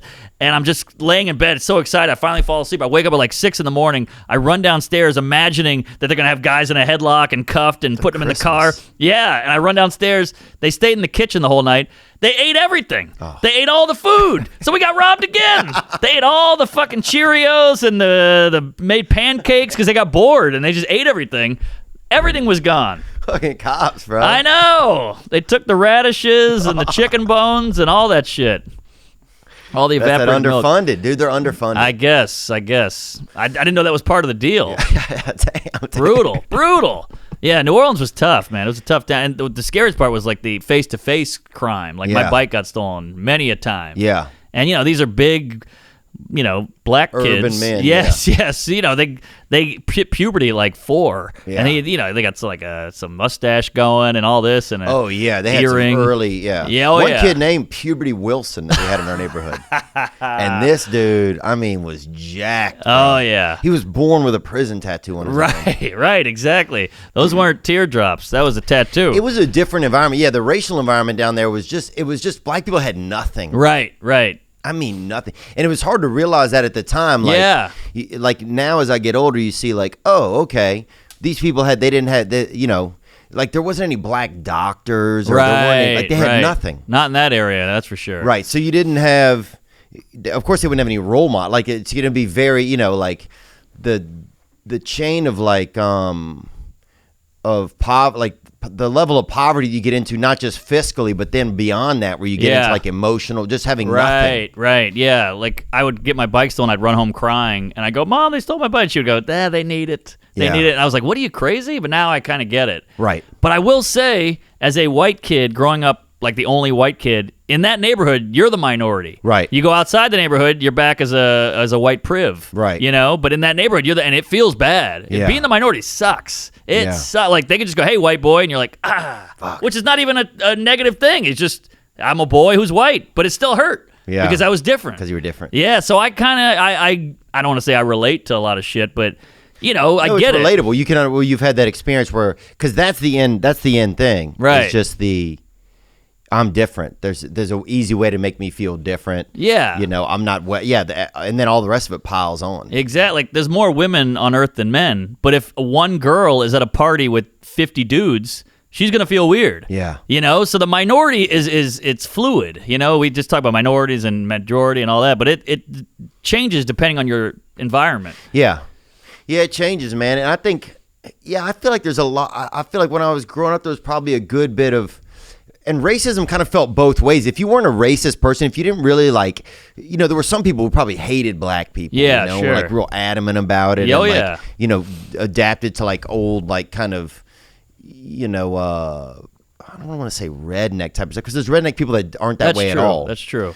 But there was a lot of people who didn't. And then if you interacted with black kids and they were mean, it gave you this, you're like, shit, well, what do I do? Like, I don't, right. I don't want to have any ill will, but there's also these kids are mean to me. Yes. And they probably didn't have anything else to do. Like, if you everywhere you go, it's like everybody has something but you. Right. Exactly. I can't imagine what that, I was hanging out with these two guys, Marnette and Tony. They were like my two black friends, and we were at the Black Mall because I slept at their house, so we went to their mall and the whole thing. And we're playing at the arcade in the mall, and one of my friends was doing well at Street Fighter, and I was like, "Yeah, get him, Tony! Come on!" And these two bigger black guys behind me, like Puberty Wilson and Testosterone Jones, were like, "Get him, Tony! Get him!" Like doing the white voice, and it crushed me. I had to like go in the bathroom and be like, "All right, take it easy. That hurt. Just go back out there." Get back out there. Yeah, my two friends were like, "Don't worry about those guys. They're idiots. They're mean." I was like, "Yeah, but because you're already the outsider, and then you're doing the white voice, and they called me on it. Yeah. Whoa, it was fucking humiliating. I turned beet red. It was brutal." Yeah, it's hard. It's hard being white, folks. It ain't easy. Well, it's hard being so aware. Yes, exactly. That's the thing sometimes that I hate the most about ignorance. And I attribute a lot of it to, I think that's kind of what my alcoholism is sometimes, is just this heightened level of awareness and sensitivity. Not just sensitive, but hypersensitive. Yeah, and you want to shut it down. Yeah, I just want to stop. I just want get it. anything to, like, please just something make it so I just... Don't care anymore. Yes. Or don't care as much. Yeah, because you care at this intense level of constantly that it's exhausted you. Yes. And you have the couple drinks, you're like, I Yeah. can fucking enjoy myself for 10 minutes. Yeah. I'm with you. Like for so long I heard recently someone said, life's not happening to you, it's just life is just happening. Ooh. And I'd never realized this wind of the world that I'd always felt like was pushing against me. Just this, like, life was happening to me. Yeah. But life's just happening. And Right. I'm just here. And so then every now and then that helps me feel a little different. I like that. Got a question that came in here. Oh, yeah. Excuse me. Hey, Mark. Hey, Theo. Mark, it was really good to see you come through Springfield, Missouri right before Christmas when you played the Blue Room. Hey. It was a great show. My wife and I had a blast. Thank you. Hopefully the people of Springfield were good to you. Good eggs. My question is to both of you. I know you guys both live on the coast in big cities. I was wondering if you've ever considered moving away from LA and New York to maybe set up roots in the Midwest or the South to get away from that big city lifestyle. Gang, gang. Gang, bro. Good question. That is a good question. What do you think? I fantasize. Well, you bought a place. I know, like, you made money. I mean, you started making money. I was jealous of you when you got to open up for Amy Schumer because you were making some money. Well, that was a sweet, sweet ride. I mean, the Jets, and she was just hit that arena level, so I was making good money and getting treated well, and things. I was pure luck. And what were you having? Ice cream at night and everything? Oh, dude, and she's a big pot friend. Yeah. So it was just like so much hotel room service, and we had movies and big screen and the weed and the edibles and the anal and the fucking booze. Yeah, it was boy. great time. She gets a bad rap, but she's a giver. Yeah. Good egg, good hang. You know her. Yeah. But I know people have a problem with her, but they don't know her. I know her. She's cool. Oh, well, I mean, I think, for me, I thought that, and I would talk about Amy, I talked to her on the phone maybe a couple weeks ago, but I felt like she was starting to maybe want to even get more into politics, actually. I had this vision. Yes. I have no truth about this, but this is a perception that I had. Right. And whenever Hillary didn't win the election, I think she was going to not use that vibe, but she was in that movement. Like, she was part of that, and she wanted probably to try and get into politics then, maybe. I don't know. The politics is... I never touch it because it just splits the room, and it's a bad idea. And we're comics. Like, you look at Twitter now, all the comics are just going like, we need to change this, and this is, I'm activist now, and this is that. And you're like, what happened to funny? Yeah. I mean, we are comics. You can have your opinion, but like, let's make with the yuck-em-ups, Chuckles. Yeah, you know what I mean? Responsibility. Yeah, I forget about job. it in here sometimes. I get so like worried about my own fucking like doldrums that sometimes I forget though. But I have to remind myself sometimes, dude, you can't fucking go in here every day. Yeah. Well, you got puberty Wilsons coming out of you. Like, there you go. It's all in you. You can't help it. But I felt like but I've always thought that she's one of the funniest people off of stage. Yes. Without even watching her comedy, without even taking that into context. Sure. I mean, quick So at the table. Like, she's running circles around. You're like, damn, I got to step it up. Yeah. And especially you're like, shoot, I thought that I was quick or something inside of me could do this. But when you meet her, it's like Prefontaine. It's just like, wow, and she's on some level that's a little beyond. And cutting, too. Like, she could say that thing where you're like, ooh, I didn't know you knew that. Yeah. Shit, you got me there. Damn. Fun stuff. Yeah, like, I always say that her, Donnell Rawlings, two of the funniest people that I've ever been around. Oh, really? Donnell, interesting. God, he just makes me laugh, man. I mean, he's a killer act. I've never really hung out with him. He's just he's funny. Yeah. But yeah, man, I was like, man, this guy's living it up, dude. This guy's having ice cream at night. This dude's doing it. Yeah, I was doing it, and plus I was single then, and like Tinder was kind of newish, and so I had an arena of labias, and they can't bang her, so I was getting the placenta runoff. Oh, and I was hitting clits like a speed bag. Oh, it was exciting. Dude, yeah, those are wild times. Yeah, and we're in the Four Seasons and shit. Sugar Ray labia. Yeah, dude. I think I caught up with. Yeah, I remember a couple of places I caught up with you guys at. I think That's I don't right. remember where, but we did Mahalia Jackson, New Orleans, and we went to what's her face's house after Jennifer Coolidge's house, and you were newly sober, and I remember being like, "Come on, Theo, this New Year's, baby," and you're like, "I can't, Fatty. I'm sorry," and I was like, "Damn, I lost Theo," but it was for the best. I get it. Yeah, it was for something, man. It was good. See, that's the dangerous thing is the problem with booze and Xanax and Coke and all that is it feels right, so you don't want to quit, but the best thing to do is quit because you need it so bad that you got to not learn how to not need it. You know, you gotta. It feels so good, so you're like, "Oh, I'm drinking is what I should be doing right now." But that's exactly why you shouldn't be drinking. You got to learn how to overcome it without it. Right. It's definitely a trick. Yeah. Yes, it's a trick. It's a trick, man. My therapist, I'm always like, "Just give me some Xanax, give me a fucking Valium or whatever, a prescription." He's like, "Let's beat it. Let's just try to beat the anxiety instead of just trying to like medicate it away." Yeah. Yeah. Oh, sometimes I wish I had me a Xanax. Oh yeah. I remember first time a guy gave me a Soma, this homosexual guy. Oh, I love a Soma. Gave me a Soma, man. This guy, Billy Conforto, and R.I.P. passed away. He was from Laplace. Oh, I know the type. And he was homosexual, but also prize fighter. What? Yeah. Gay very pride rare. fighter. He could have been your babysitter, dude. Who knows? Black guy? No, white. Oh, okay. White enough. All right. A white prize fighter is always fun. That's one for the home team. But he gave me a Soma, dude, and a half hour later, I just turned to my car. I was on a highway and just took a straight up fucking right turn off of it. And we're lucky we're alive sometimes. That Louisiana living was heavy. It is heavy. There's a lot of ways to die because there's boats. People are like, "Oh yeah, that's right. Hey, we're all fucked up. Let's get in this boat." Yeah, that's right. Surrounded by water and gators and death. Ghosts. Yeah, ghosts. The voodoo out there. It's no joke. We had a kid, this boy Andy, and he ghosts were chasing him or something. He was dealing with him, and he ended up taking his own life. There you go. I had a bunch of friends die of heroin, bunch of friends die of methadone growing up, bunch of drunk driving. Some of the best heroin recipes you've ever had in your life. Oh, yeah, yeah. Mwah. Yeah, dude, yeah. He put some hot sausage in that heroin. Yeah, it's heavy. Dude, put a little fucking Tony Shastry a little in that needle, baby. You feel me? Little Old Bay. Yeah, dude. Yeah. Damn, dude, you can't get that leaf in there. Though. The basil leaf? Yeah, that basil. No, the bay leaf. The bay leaf, yeah. Wow, yeah. I just went down back home to see my folks, and boy, I really ate it up. Did you? Oh, yeah. Are they really proud of you now? They must really have some a lot of pride. You know what's weird is they don't really say much, but then I talk to, I'll meet one of their friends. They're like, "Your mom never shuts up about you." I'm like, "Really? I wish you'd tell me." Wow. You know, but I'll take it. Yeah.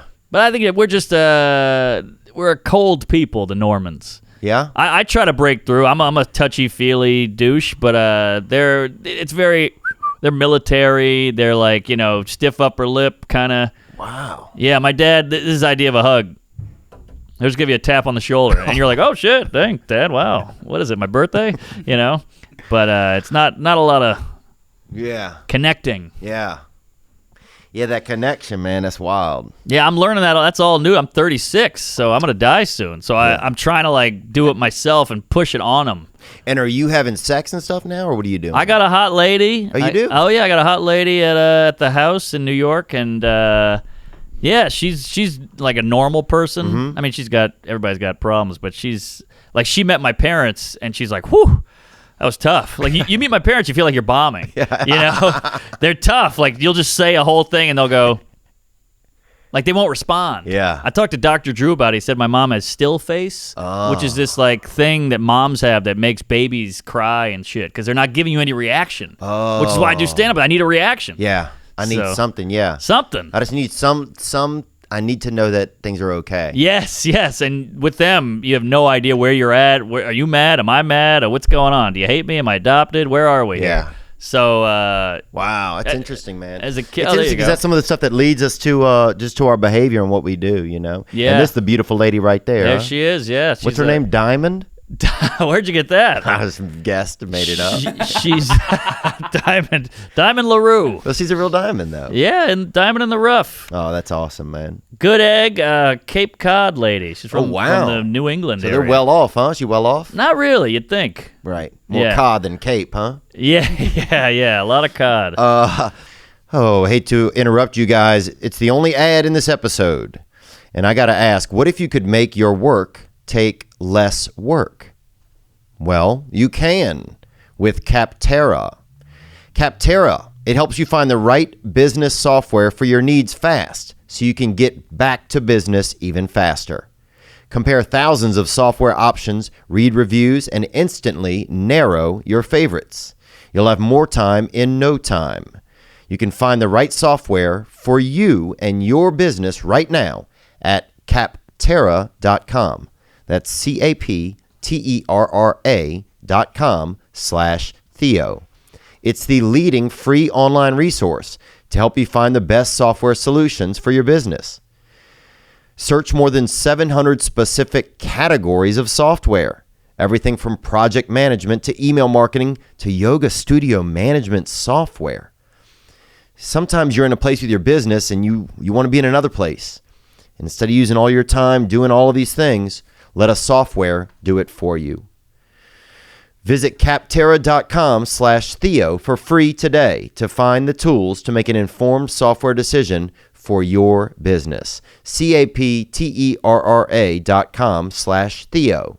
It can be scheduling, shipping. It can be, well, I have these different drivers who are working for my transport company. How do I get them all on the same timeline and make sure that they're not working at the exact same moments? All types of ways, all types of software, all for your business. That's right. Go to Capterra.com/Theo, Capterra.com/THEO. Capterra, software selection simplified. And now back to the episode. Let's get another question that came in, man. All right. Wait, let me get this before we do it.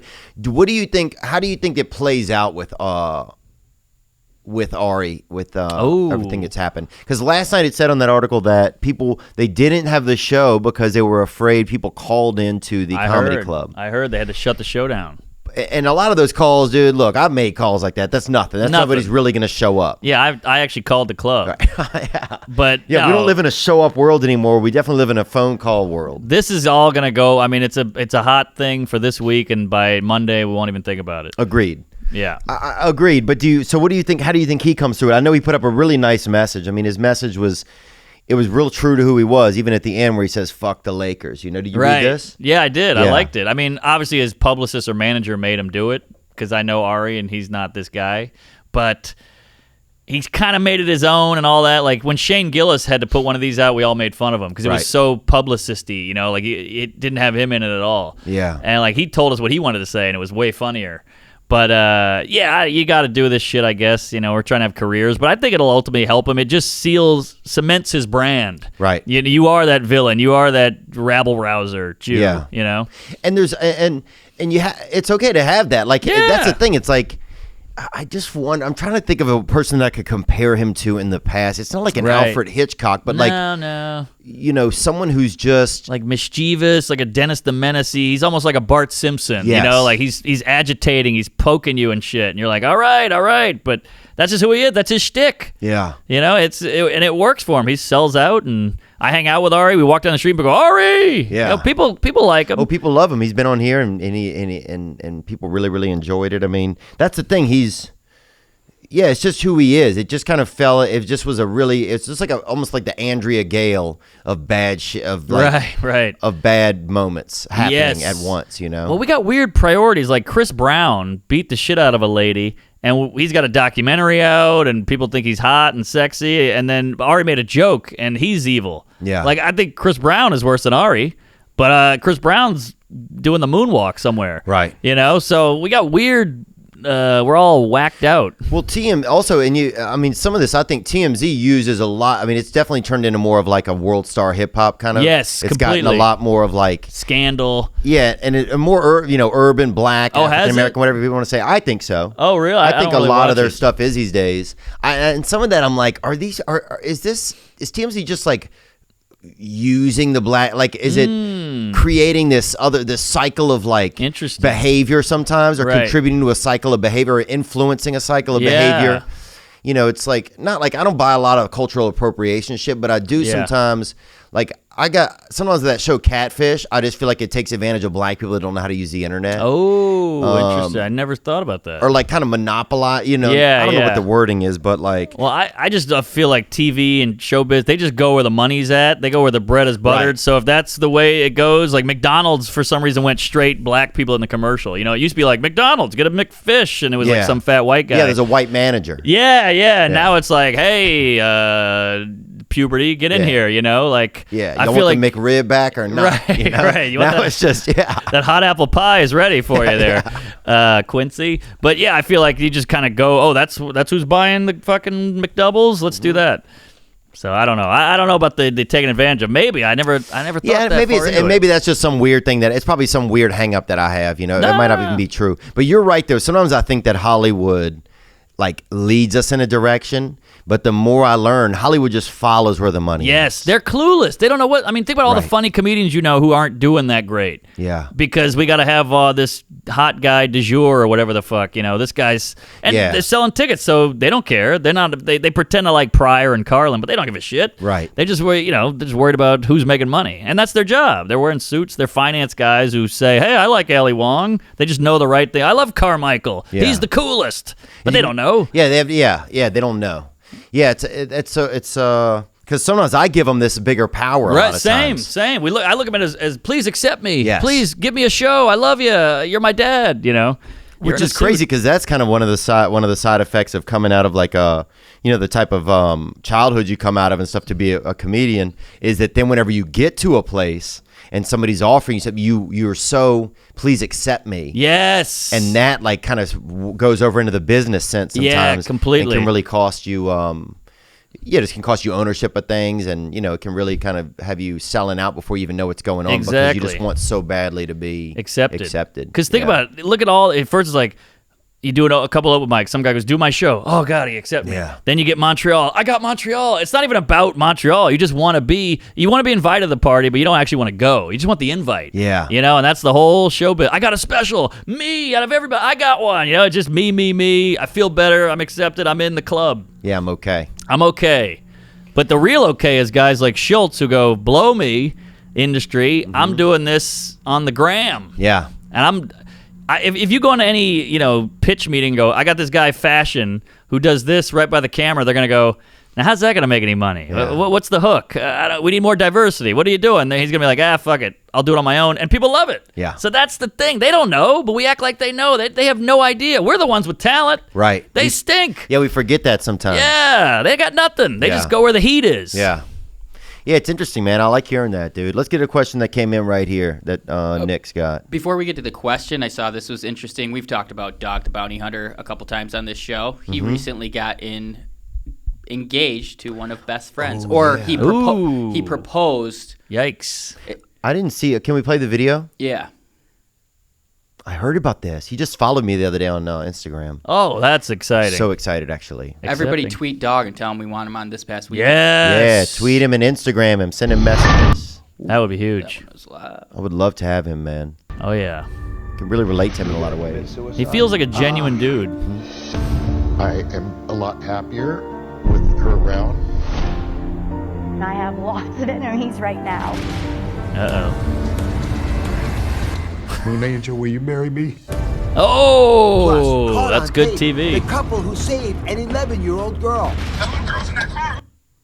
Oh, I know that guy works at the gas station by my house. I'm not even joking. That second guy saved a Really? 11-year-old girl. Yeah. What? He looks like DJ Khaled, dude, but he's also... And another one. Go back a little more, Nick. Right there. Oh, yeah, he does. He looks like a bad Shab. Yeah, he does, dude. Yeah. Shab job. Yeah, dude.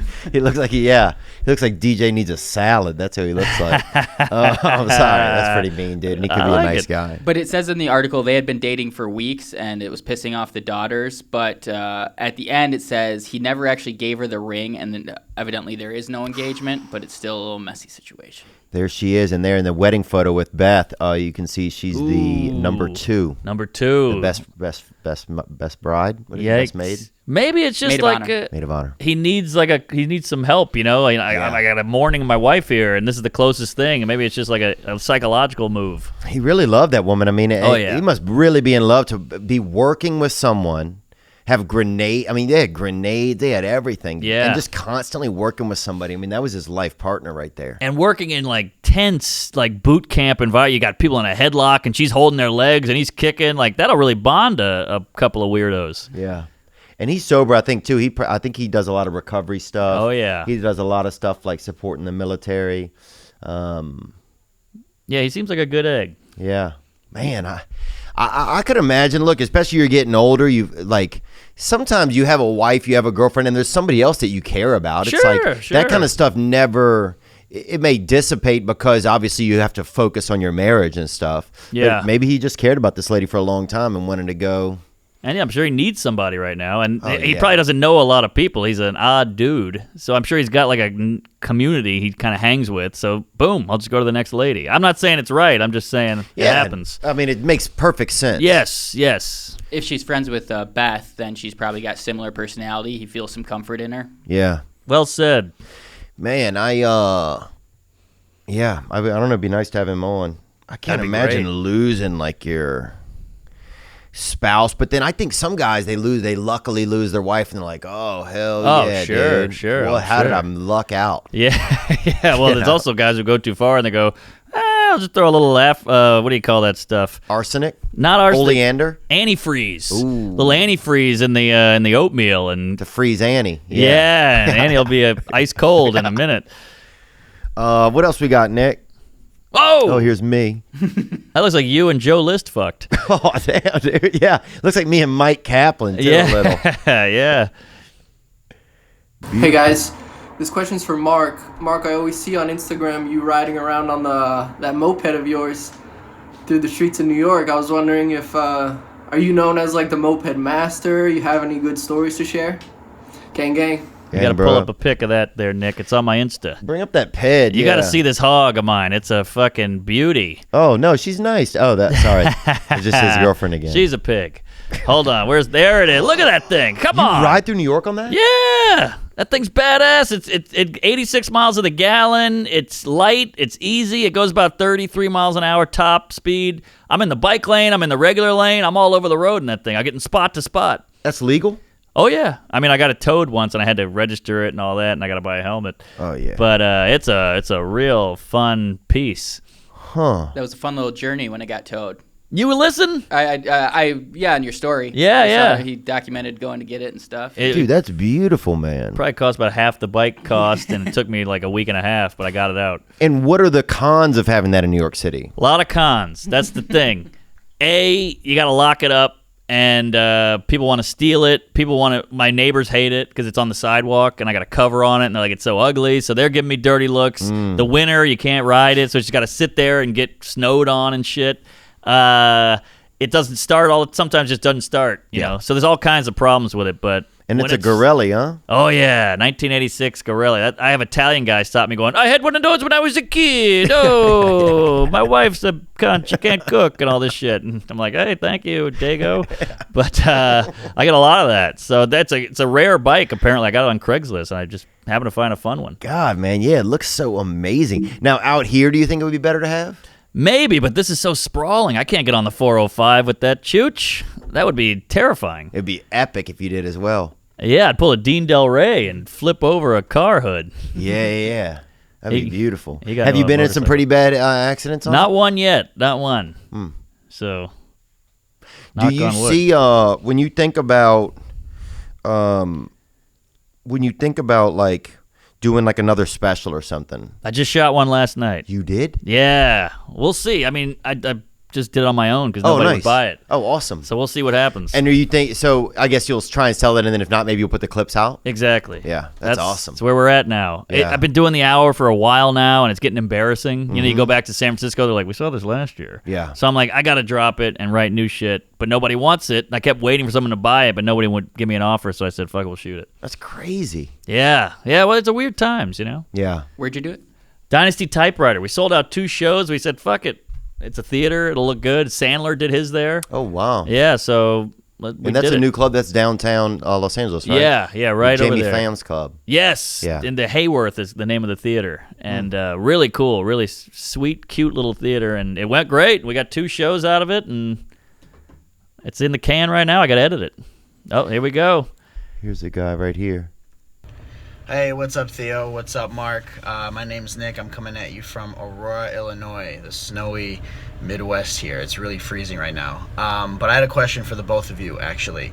Theo, you talk a lot about on your show, and you have a lot of listeners call in about, like, anxiety and how to deal with it and stuff. And my question for both of you was, how do you guys deal with the anxieties that you may or may not have, but continue to still do your work and kill it? Mark, I've seen you perform here in Chicago, and you're amazing. I watch all your guys' YouTube videos, and I'm a huge fan. And so I'm just curious how you guys can keep it consistent and still continue to do so well in your field. I don't want to be a comedian myself, but how do I apply that to what I want to do and who I want to be? So that's my question. Hope you guys have a great day. Gang, gang. Gang, bro. Wow, what a sweet message, huh? Sexy hair. I wish I had those locks. I mean, he's doing fine if you ask me. Yeah, he looks like Thor or I'd have something. bang anxiety if I had that, dude. Who am I gonna bang? Yeah, he's got a reverse widows too. Look at that thing; it's going the other way. Oh, beautiful, man. Great looking eyeballs and a sexy Lorenzo Lam here. Bro, that guy undeniably better looking than half of the women that I've dated. Yeah, no doubt about it. Those eyebrows, I want to sleep on them. Dude, I want a fucking night in Casablanca, huh? Oh yeah. Oh, he's hot. My God, dude. Any more information about this guy, Nick? No. Yeah, send me his address. God, I want to condition this guy's hair with my fucking body sweat. I know. I want Superman on top of me. Dude, I want to fucking, man. I just want to lay in his arms and say, Clark Kent, you know? Help me, Daddy. Clark Kent. Yeah. Okay, this has gotten out of hand. Sorry. It's a good question, man, about anxiety. Yeah, it's tough. But I go the other way because he's like, how do you do it with anxiety?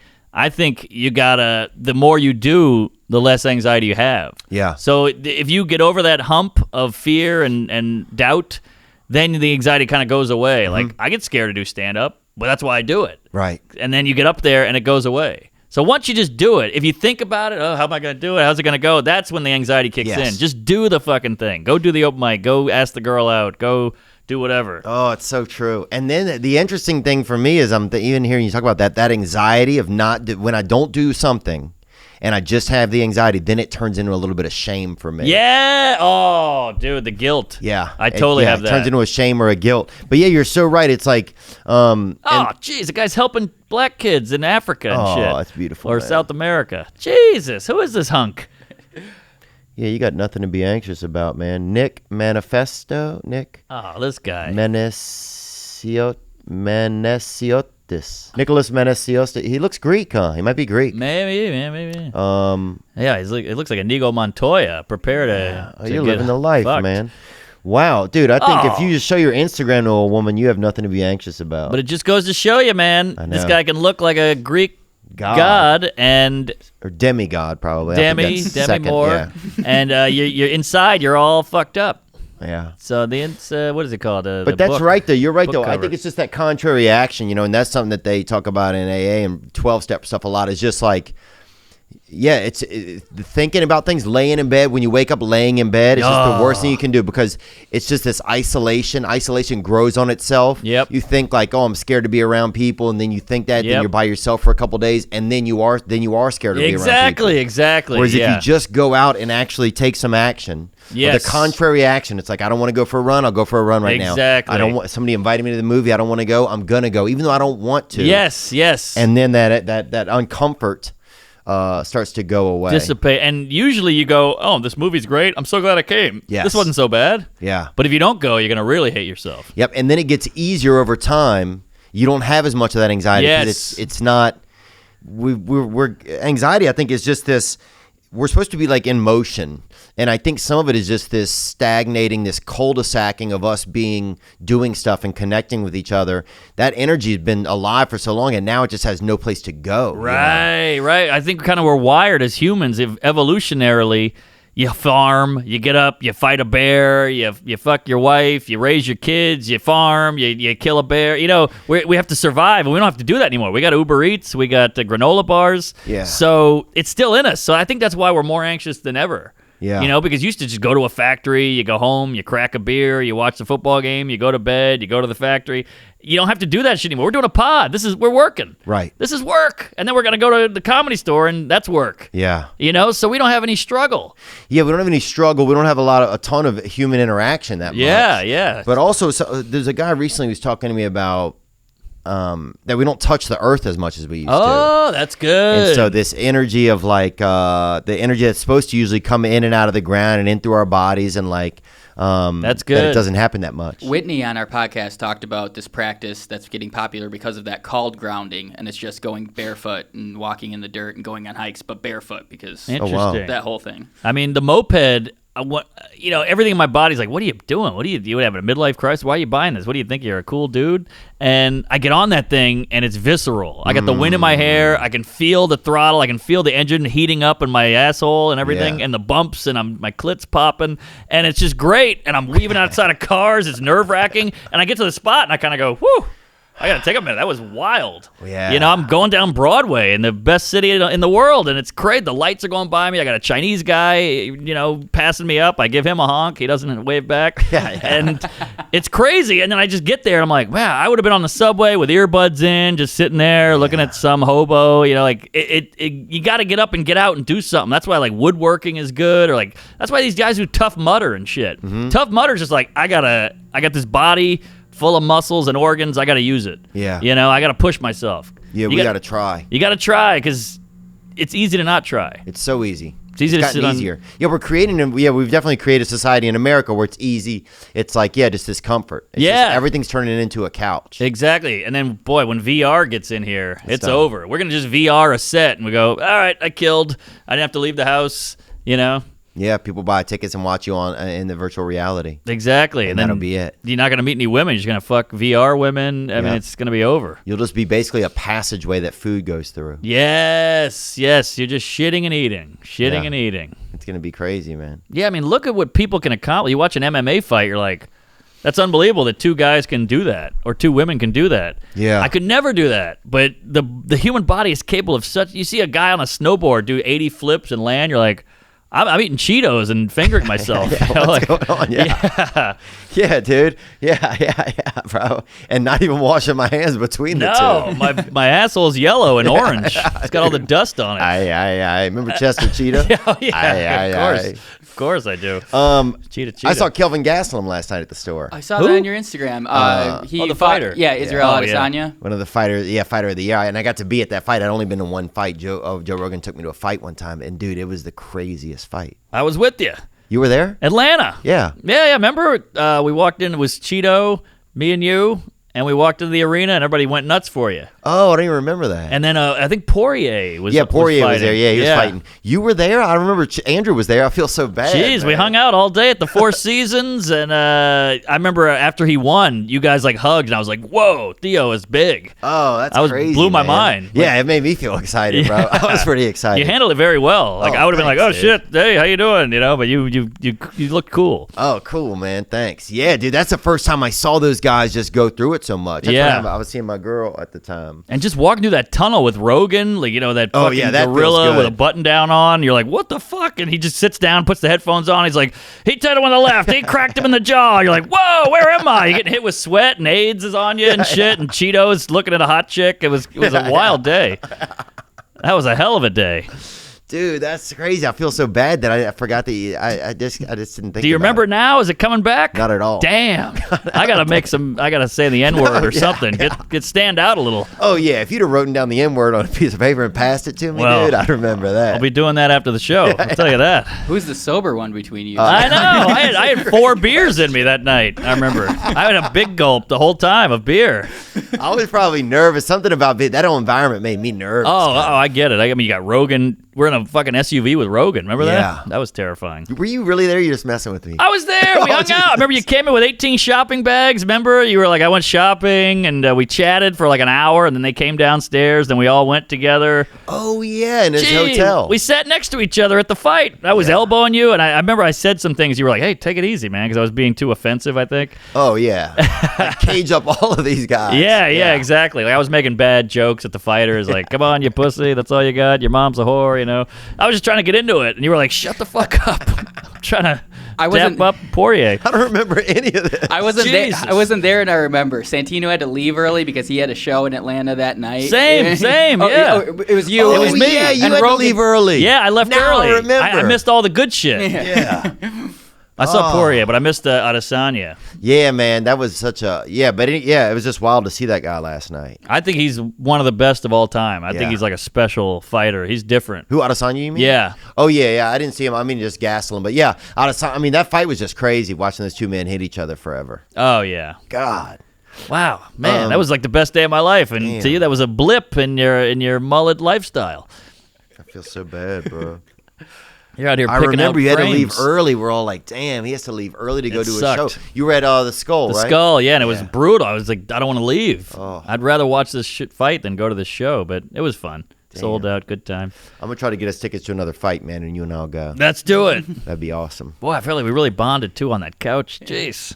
Damn. I got to be more memorable. No, I was just probably thinking about myself. Sure. Who is this? Couple of whites right here. What is this, Segura and Rickles? Who's that? Yeah. No, I think that's Segura. And who does that look like? Who's that guy at the Jimmy store? Schubert? Maybe an old Shub. Who's that guy at the store who opens it up? Alan Arkin? No, what's that guy's name? Oh, yeah, Hamilton. Argus Hamilton. Yeah. Argus Hamilton, yeah. Sobriety looks good on him. Named after, obviously, a couple of slaves, let's be honest. Oh, Argus yeah. Hamilton. Oh, yeah. Yeah. Good play. What's up, Theo? Gang. What's up, hey, guys? Mark, we're a couple of Tuesdays, and All we want right. to know about your best night And your worst night. performing comedy. I got that for you. Thank you. Cute couple right there. Yeah. Thank you, guys. Yeah, you want to start? Let's hear yours, man. All right. Well, I've had a lot of great nights. I've had a lot of bad nights. It's hard to pick the top, but I did the what is that? What's the arena here? Staples? No. Forum. Sorry. Forum. I did the Forum once, and that was pretty unbelievable. I just killed at the Forum. I just had it. It was just sold out. Opening for Schumer. I don't know what is that. 30,000 people or whatever the fuck it is. Really? 22 maybe. 22, yeah. It was unreal, and it's in a circle, and just rocked it, and it just everything clicked. I did the Patrice O'Neal benefit, and that was a good one with Bill Burr invited me, which was like such an honor, and that just clicked. I remember I went third, which was like the best spot in the show, and just kicked it right in the teeth, and it just, when your timing is the laugh, and then the laugh, it just worked. And Bill said some nice things after, so that was great. But the worst, probably 2 months ago during Christmas, I did a bunch of corporate gigs. Do you do corporates? I just did one this week, actually. Oh, nice. They're pretty different. Yeah. They're not really stand-up. You're just kind of like trying to keep these people happy and get your paycheck and get out of there. Yeah, you don't want to get any HR issues. That's the biggest thing. Yes, and that's exactly what I did. I had to host a pharmaceutical award show. Big hotel, ballroom, like white tablecloths, fine china, tuxedos, chandeliers. And I got note cards, like a stack this high of like, next up, best sleep aid. Here are the nominees. Like, I was that guy. Wow. I had a podium and everything, and I had to study it, and the paycheck was insane. They picked me up in a limo, drove me out to Philadelphia. Damn.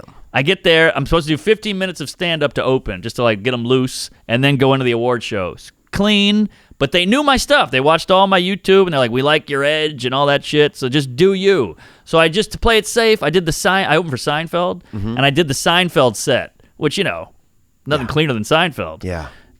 So I go up, and out of the gate, bomb. Every joke, and I'm like, all right, well, let me pull out some heavy hitter. These always work. Bomb, foolproof bomb. So I'm like, maybe I'll get a little dirtier. That's how I'll get them. I do a vibrator joke. Being naughty. I'd see a table of women get up and leave in like a huff, and I go, oh, that's not good. So I comment on them. Dry women, huh? Yeah, oh yeah. These women were not into it, and so my get off to I bring these people up to give a little speech about some kind of fucking drugs they're selling, and I get off, and the CEO of the whole thing is yelling at me, and he's like, how could you say that about my wife? And I'm like, wait, what are you talking? I don't even know who your wife is. And he's like, my wife is offended. Get the hell out of here. You're fired. You're done. I was like, wait, what? What are you talking about? I'm in a tuxedo. I rented a tux from Joseph A. Banks. So I'm like, what? So I go up to like the curator later, and she's crying because he yelled at her first, and she's like, you gotta go. We're gonna find someone else to host it. It's 3 more hours in the show, and I just had to get in a car and go back to Philly. Go back to New York. Brutal. I studied and all this shit, and it was like a fine lobster steak dinner, and it was like so high end. And this was a big production with like a sound booth guy and the lighting guy and the waiters and all this shit, and I just had to leave. Over a joke. She thought it was offensive to women. But the joke is so blah. It's like so innocuous. But what's the joke? The joke is my girl used a vibrator, and I say I feel like I'm obsolete now because the vibrator is better than me. I feel like this. She's at CVS, and I'm an employee there, and she's using the self-checkout. And I'm like, hey, if you need a hand, I'm your man. Like I feel like I'm losing my job. Then I'm like, these robots are taking our job, blah, blah, blah. And I'm the loser in the joke. Yeah. The vibrator's better, but she took that as she probably hasn't gotten laid since 88. She's taking it out on me. She's repressed. She's gay. I don't know what's going on. So I got the old boot. Brutal, but I got paid. Oh, you did get paid? I got paid. Good agent, yeah, and it wasn't my fault. Like I did the material that I did on Conan, like so it's TV shit. But yeah, that sound like that lady had some kind of issue. Maybe she was having to use a vibrator a lot and things weren't going well or something. Or who knows? Something was up. Yeah, she wanted to get railed by Puberty Wilson or something was going on. And everybody in that crowd is probably on opioids. Yeah, they're fucking drug dealers lecturing me about morality and shit. I'm like, you guys sell pills, Oxycontin, to people. They get hooked in Boston, and then they do heroin and kill themselves. Like, I'm the bad guy. I'm telling zingers. Yeah, you're you're trying to get somas into Lunchables. Yeah, exactly. You guys are out of your minds. It's crazy. That's what I'm saying with the priorities. We're all out of whack, For some reason, jokes really hit people, like hit a nerve with people. I don't know what it is. But I noticed that I notice sometimes things will get me agitated. Like I'm reacting to things. Like I am becoming part of the problem that I even call out sometimes. I mean, we're all human. Right. I notice it sometimes. I'm like, damn, this thing really has me like bent. This is somebody's tweet or something. Really? What am I doing? Like, what's going on here? Right. Like white male, straight white male, blah, blah. And you're like, oh, shit, is this about me? Yeah, just like, I don't know. Sometimes I find myself getting like triggered by shit. Yeah. Well, it happens, but you go, all right, I'm triggered, and you're not going to go get somebody fired. Right. You would never do that. No. You would go, shit, why did that bother me? And you got to sit with it a little bit maybe, but just to have that gut reaction to just like ruin this guy. Fuck you. You made me feel weird for 1 second. You're done. Yeah. That's a crazy instinct. Well, the thing that's going on is there's something that's making us, why do we feel weird? Like why... Like the feeling of us feeling weird about something has been magnified somehow. Yes. It used to be like somebody told a joke, it maybe made me feel a certain type of way or something a little bit. That was very small. I was more focused on how is this going to make me laugh. Yeah. Almost even sometimes I would pretend to laugh. Yeah, of course. Just to enjoy myself. Yes. Whereas now there's this whatever the muscle or the reactor inside of us that wants to be upset. Yeah. That thing is stronger now. Yeah, that's true. You're right. That's a good point. It's just become stronger. I think because the more comfort you have, the less tough skin you have, maybe. Like we're so used to comfort that when you feel a little bit of discomfort, you're like, oh, this is weird. I gotta shut this down. And I think people like canceling and like being morally superior on Twitter and just shouting out a guy, I think makes you feel good. Also, it gives you a little power. Like, I got that guy kicked off SNL. How cool am I? I'm great. He's racist. I'm great. Yeah. I saw an interesting thing. I don't want to say any names, but I was at the comedy club. Doc Rivers. I was at a comedy club in New York, and we're all talking, hanging out. This lady was there. And she's an LA comic. And Shane Gillis walked up, and he goes, she goes, hey, we'll say Leslie. And he goes, yeah, I know who you are. You shit on me on Twitter after the whole Lisa SNL Traeger. thing. No. And he goes, she goes, I did? Who are you? She didn't even know who he was. Wow. And he goes, I'm Shane Gillis. And she's like, oh, really? Wow. I never, I was just, going with the flow. Like, everybody was shitting on you. I just jumped on the bandwagon. I didn't know you were a real person. Like, I never put it together. Now that we're face to face, it's weird. And he was like, yeah, I get it. It's cool. And that was it. But it was cool seeing it in real life, not just, screens. Right. So that was fun. Because the screens can make you do anything. You got no remorse. You suck, kill yourself, and then they do it, and you go, shit, that's real. Yeah, it's the same thing. You know what that goes? It's the same thing with pornography. It's like, yes, yeah, of course, yeah. If that were a real person, you wouldn't be behaving that way because you have a wife or you have a girlfriend. Right. But because it's on this screen, it makes it. It's distant. Right, it's distant, but it still has this residual effect. And then the effect that you see in the world from that, like, it's so funny when people were ripping on Ari the other day when it first happened, you know, everybody's like getting into Ari Shaffir and cancel him. And then the funniest part to me was people calling him a white supremacist. That's the go-to now. Yeah. The alt-right. I think sometimes he's kind of a Jewish supremacist, I think, sometimes. Just because of his whole new act, you know? Yeah. Which almost would be a good name for him. Yeah, that's true. Well, but Judaism in itself is supremacist. They call themselves the chosen one. Yeah. What, do you think you're better than me, you fucking Jew? Yeah, I thought the chosen one was Carmelo Anthony. And he ain't no Hebe. I also thought the first time I heard Carmelo Anthony, I thought it was a candy, dude, and I was like, I want some. Ooh, Caramello. How could he not have a bar? I know, Carmelo right? Anthony. That sounds great. I'd have two of them. Yeah. But it made me, but I started to get, I was like, oh yeah, people are pissed at Ari, man. And I just noticed my brain starting to go down this little path. Yeah, it like, happens. It happens. He really fucked up, you know, what's going, like. It's the mob mentality with the torches, and you go, oh, we're burning this lady? Let's burn her. Yeah. Don't burn me, burn her. Then you had to be there and do it. That's true. That's true. Now you got, you know, Larry Ruckus sitting on his couch. He hasn't worked ever. And he's like, you know, he has 40,000 tweets. Right. If you have over 11,000 tweets, dude, they should give you an amount per year. Yes. There you go. You really want to use one on this little situation? I remember one time in high school, I was hanging out with my friend. He's like, he didn't go to my high school, and we went to his football game. Yeah. And I'm sitting in the stands, and you start rooting. That's not my school. I don't give a fuck. I don't care what happens to these kids. Yeah. But you start rooting, and it's the same thing. You want to be a part of something. Yeah. You know, you get on Twitter. You don't.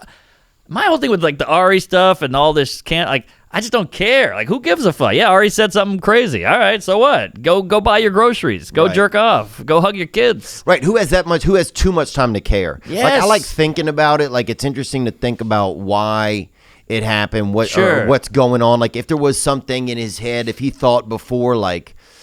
But you're already a step ahead. If you're sitting back and thinking, not everybody's just going off just gut, like primal monkey shit. You're thinking about it. At least. Yeah, it's this weird thing that we want to be. Yeah, you're right. I want to find a way. How do I be better than this person right now? Why does this bother people? Why did he do it? What's he trying to get out of it? Like that's already you're better off. Your mind is a little more open.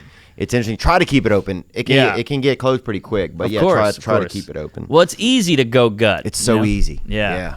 And we always go the easy route. Dude, I had a tweet that I had to pull down, and thankfully I did. I mean, some lady said Lakers and Knicks, you know, on the television the other day, and they thought that she said the N-word. Did you see that, lady? I did see that, yeah. So right after, I was like, people started sharing that, so I took some guy's like, can you believe this lady said this? She needs to be ruined, or whatever. Right. And I was like, I had a tweet. It was like, so what? You know, no matter how many times she says it or something, it's not going to bring him back. You know, and kind of like edgy, funny. You know, heavy stuff from the Thee. But immediately, let me make sure that's exactly what I said. So what? It's not. It still won't bring him back. Something like that. Ooh, like just this ridiculous idea. Sure. That if you said the N-word enough, it would bring somebody back from the dead. Right. You want to hear the lady say it? Yeah, let's do it. Let's hear it. 1,000,005 views. Perfectly cast on the Los Angeles Lakers. Kavita, if I could ask you to stay with us, it did sound like it. It really did. On the Los Angeles Lakers. Ooh. I think that they adjusted the audio in that one. Really? It is there's a pause. Yeah, there's a bit of a hitch in the giddy up. Right. And see, what's crazy is, so 1.5 million people, if they did adjust that audio, you have no idea. And now 1.5 million people think that the lady said that. And is she fired or what happened? I don't think so. She did an apology. Crystalia had a good tweet, I think yesterday or this morning, earlier today while reporting. Dalia has good takes on like just reality. Yeah. Because we get all worked up and shit, and then he just kind of cuts to this is dumb and you know it and this is why. Yeah, he's like, imagine thinking she actually was so secretly racist and you just want to virtue signal. You feeling guilty about your own racism and want people to think you're not a racist. Right. I think there's some truth to that. Agreed, 100%. Like, you make a joke about watermelon. Somebody goes, hey, that's racist. And you're like, I didn't even mention black people. Yeah. You went there. Yeah. What's your brain doing at night? Yeah, some of that stuff's ridiculous. And that's where I think sometimes Hollywood gets all cornered up because they've shut themselves, they've painted themselves into this incapable space to be human. Yes, well said. So true. And that's why I come out of the gate going, I'm a piece of shit. I suck. I'm a degenerate. I like blow and pussy, because I don't want to fall into that world. It's, it's you so want to be president. Yeah. But it's funny, though, because it's true. Yeah, like it feels like those guys in Hollywood, they're all on a reality show, and you said fag, so now you're out the house. You got eliminated. You're done. Like Louis C.K. got eliminated, you know? And you're like, just eliminate me now. Like I don't even want to play. I don't want to be in the house. Yeah, I just want to do blow. Yeah. And say fag in the yard all the time. Right, right. And I'm not a bad guy, and I have no homophobic thought, or I don't even give a shit. But I've noticed that the ball busting, because New York has gotten kind of so wokey and everything, that the ball busting has gone L.A. It used to be like Tough Crowd, Patrice, Colin Quinn, DePaulo, Norton, Keith Robinson. Those days are over, DePaulo's gone wacky, political. Colin Quinn's gone one-man show, whatever. But like the ball busting now is you guys. You and D'Elia and Swartzen and Schaub and Callan, and those guys are all making fun of each other, and it's nice to see it again. It's all gone L.A. somehow.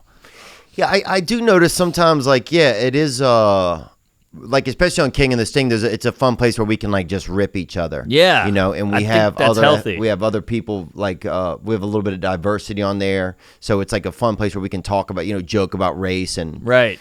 Like, growing up, dude, I remember if you said the N-word, that's how, if somebody beat your ass, that's how you knew if you could say it or not. Right, yeah. That's how you knew. Yeah, but it was a lot of intent, too. Like, not intent, but you could feel the heat behind it. Like, I said this on Rogan, but in my neighborhood, you could feel it if it's the same words, like, fuck you, white boy, and then, fuck you, white boy. It's the same words, but it was a way different feeling. Like, if I was on a basketball court and I heard the first one, I was like, I'm out of here. Right. But I heard the second one, and I'm get a guy in a headlock and noogie him. Right. Vitriol. Noogie, please. Yeah. Vitriol who? Johnson. One of them has vitriol and one doesn't. Yeah. Vitriol Dude, Johnson it's kind of crazy. When I was growing up, I was like, black people have some of the craziest names when I was growing up. Oh, yeah. But now I'm like, dude, some of the, you got to have a unique name, and a lot of it's freaking dope, Yeah, of course. You stand out. But now honkies have gone, Gwyneth Paltrow's got a kid named Apple. Yeah. So we have our own white version of weird. They got, DeQuante or whatever the fuck. And we got, Lighthouse. I think it's Jason Lee's kid is named Lighthouse. That's insane. Give that a goog there, will you, Nick? Lighthouse? If they did Lighthouse for the Blind, I would love it. That's a little long. Yeah, dude. Also, how risky to put you're leading the blind right next to the fucking water, bro. Yeah, right? So risky. Damn. That was GPS back in the day. Every time I see that ad, I'm like, this is insane, man. How does this end, I know, right? Blind people, you ever think about, that? They just got to deal with that. We had a girl on here, a blind person. What? Yeah. Really? It was one of our most popular episodes. I mean, just talking about what it was like. She said she can relate sometimes to computers because that's how her brain feels. It's like the more it goes along certain paths and stuff, the more it gets used and gets comfortable in that path and knowing what's going on. Interesting. How key sound is to them. Yeah, of course. And how they can feel how other people are feeling a lot of times. Whoa. Are we talking about the actor Jason Lee? I thought so. He's got one named Casper, one they call Birdie. Oh, maybe I had the wrong guy. I'm not seeing a Casper's pretty intense. Somebody's got a wacky name like Lighthouse or Light Fixture or Light Beer. I can't remember. I might have Lighthouse wrong. It could be Ferry, maybe. You ever take that ferry over there from New Orleans over to the West Bank? West Bank, yeah, sure. Mardi Gras World. I would go there. Yeah. I used to take that with my dad all the time. I loved that ferry. It was like $1. Yeah. That was good times. Yeah, that thing was good. Remember it costed $1 to get into New Orleans from the West Bank. Every day, my friends would have to pay $1 to get into the city. They got rid of that, but that was weird as a kid. Like, damn. That's kind of shitty to the wankers. Yeah, it really is kind of. Yeah, you got to pay to get in here. Yeah, and you have to come over there to work, and you also got to pay. Yeah. The Causeway was like that coming from Mandeville. It was like you had to pay, it was oh, really? It was $1, and then it was $1.50 on each side. Damn. Then eventually it was just $3 one way. Damn. So the other way, you didn't have to stop. You had to pay $3 up top. Longest bridge in America. Yep. I think. And it was the longest bridge in the world. What? For a while, and then Japanese built one longer. I got caught on that bridge about to get murdered. Mm-hmm. I don't know if you heard about this, but we were stopped on the causeway because we were getting chased by this guy who was trying to kill us, me and a couple high school friends. And there was an accident on the causeway, so it was gridlocked, so the car had to park. And we were like, fuck! And he got out and he was like shaking the car. He was like a big buff guy, and we were like three squirrely Catholic school kids. And he had a knife, and he was like slicing the side of the car up. And luckily, the cops at the wreck saw it and like tased him and pulled him down and cuffed him. Oh, that's amazing. It was wild, but I was like, go on the causeway. He won't follow us because it's too long. But then there was a fucking wreck. That causeway, man. Because to me, that was a whole nother world over there where you live. I was like, I don't know what goes on in Covington and Mandeville and all that shit. That was I didn't know what that was. It got just wild. It was just kind of suburban, and then it just got a little bit weird the further you got out. Yeah. Well, I went to LSU for a while, and a bunch of guys I lived with were from Mandeville, and these were tough, rambling dudes. Like, they could fish and skin a fox and, like, fight and, smoking weed with really, who angel were they? dust. I'm trying to remember any of them. One guy was named Gabe McCormick. One guy was named Jared Smedley. These were like backyard rough and tumble kind of guys. Like Cajun-y dudes. Yeah. And I was glad I was friends with them because they were like tough dudes. I saw them fist fight all the time. Oh, wow. Yeah, like they would headbutt a dude and they'd be wearing polo shirts and a woven belt and just knock a guy out at a football game. And they were like my size. They weren't big guys or anything. Just they had a little bit of bravery, huh? Yeah, and they had like their own knives. They had knives in their room and shit. People like to make knives. Yeah, and stuff. Yeah. It was like prison-y. Yeah. They had a weird scar on their head and shit. Good guys. Yeah. Yeah, they knew how to make a boat out of a log and shit. Yeah. P-Rog. Yeah, that P-Rog, man. Oh, yeah, they could catch a crab with their hand out of the water, and like they could pick up a rock and go, all right, the wind's going that way. Like they knew they were almost had like a little Cherokee in their ass. Yeah. It was interesting. I think a lot of people have a little bit, and they put a little chunk of mud under their tongue, and tell if you're a Pisces or not. Exactly. Yeah. And I came from the city, so I was like, I don't know what the fuck this is, But, cool guys. LSU, did you enjoy your time over there? What was it like? I did, but I lived in a house with 4 guys, and we had a hot tub and a beer pong table, so I failed out of 3 colleges. Damn. And eventually I got into Southeastern, Gang. and I finished online. Hell yeah, dude. So you're a Lion? You're Southeastern Lion? I guess so, yeah. Yeah, dude, from Hammond. Yeah, that was a good school. Yeah. I liked it. It's a good school, man. It's a nice little place over there. I went over there to a pumpkin carving contest one time. Oh, nice. We drove over there, practiced for months, dude. And I got over there, and I just got too nervous, and I ate shit. I just did Lafayette, and they were like, Theo was just here. It was like the talk of the town. Oh, yeah? I did we had fun over there. That what is that? Doubletree Hotel. Jason Leonard's got this show, and it's killer. It's like 300 plus seats. Wow. Great show. And they were like, Theo was just here. And I was like, I know Theo. It was fun. Oh, that's cool. Yeah, I get to tell people I know you all the time. People ask about you all the time, man. Come on. They do. They're always like, oh, yeah, you and Mark normally are from the same place. Right. You've probably been one of the most requested people that we've had to have on the podcast. Whoa. Up there for sure. I'll take it. I think people expect me, because I'm from New Orleans, to be like, I come in on a gator and I got a fucking 3-cornered hat on and shit, But, I don't know. It was just a city. Yeah. We ate weird food, I guess, and listened to Zydeco. And Mardi Gras happens. And Mardi Gras. Oh, that was the best. God, you got 2 weeks drunk? off of school. What would are you do? Kidding? I mean, St. Charles Avenue. Oh, yeah. So much fun. Remember 7th Street? That was where all the kids hung out. Yeah. We would do drugs and get drunk and make out and finger girls and eat each other out by the bushes and all that shit. And I remember making out with a girl who had cigarette breath, and it was like so hot to me because she was so like adult. Yeah, good times. God, that's fun. And you could drink outside there. I got knocked out on St. Charles one time. Dude, I got knocked out on St. Charles by Lee Circle. Oh shit! What was it? A tall blonde haired dude, like 230 pounds, probably 6'2"? No, I wish. It was like a college guy, just like a fat, doughy, chunky white guy. Oh, you could have beat that guy, I bet. Did you try to beat him or not? He snuck me, as we used to say. That's one thing I don't like that happens in Louisiana all the time, bro. Yeah. That sneak bullshit. That's the kind of shit that I did not like that happened a lot down all there. the time, yeah. It was a weird story. Me and a couple friends were hanging out, drinking, and these kids, like older kids, a little boy caught a spear, and the spear was like the Nice. big one. That was like a big ticket item at And a they Mardi were Gras. nice, yeah. They were nice. And if you caught one of those, like, oh shit, well done. Yeah. And these older kids were like, give me the fucking spear, kid. And he was like, no, it's mine. And we're like, hey, leave the kid alone. It's a spear. What are you, crazy? Like, you're 18, 19, 20. What are you, crazy? And they're like, who the fuck are you? So they start pushing us. So we start pushing them. And then one of my friends got pushed, and this is like out of a movie. The other guy squatted behind him like an ottoman, and he fell over. So they start stomping on my human friend's ottoman. face. Yeah. Yes. Oh. So then I got hit, and I go down, and I remember I'm laying on the sidewalk looking at my friend getting smushed by like a Doc Martin. Yeah. You know, and I was like, this is bad. So we lost pretty quick. We had the one black friend who was swinging away, but the cops came and broke it up. And we were like, all right, well, that was crazy. We're all banged up and shit. But we're like, what are you going to do? Give me another beer.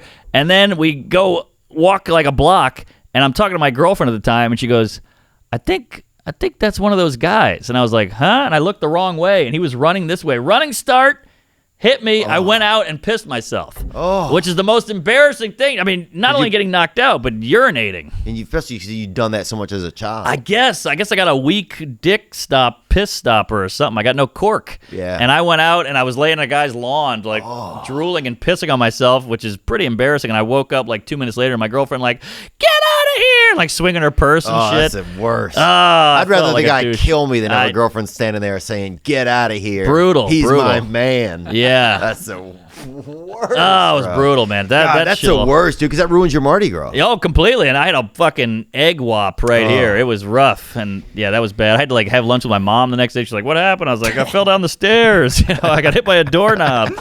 Brutal. But Dude, it humbles you. Yeah, it definitely makes you think about. You get knocked around a couple times. You get a little bit wiser. Yes. You just stay out of certain situations. Definitely. Don't ask questions. Don't run your mouth. You can notice when things are just starting to heat up. You're gone. Yeah, you can feel the spidey sense is tingling. And I mean, those fucking Baton Rouge guys were they would kick you in the face like at a bar and shit, like in the parking lot. The fights out there were wild. It got more risque. Yeah, they had a ton of fights at LSU, man. Oh, yeah. I remember being in a parking lot one time and somebody threw a beer bottle and went right by my head and shattered on the wall next to me. Damn. And I was like, it's nobody. I didn't even know anybody. I was like, it's crazy. You know, I'm just not.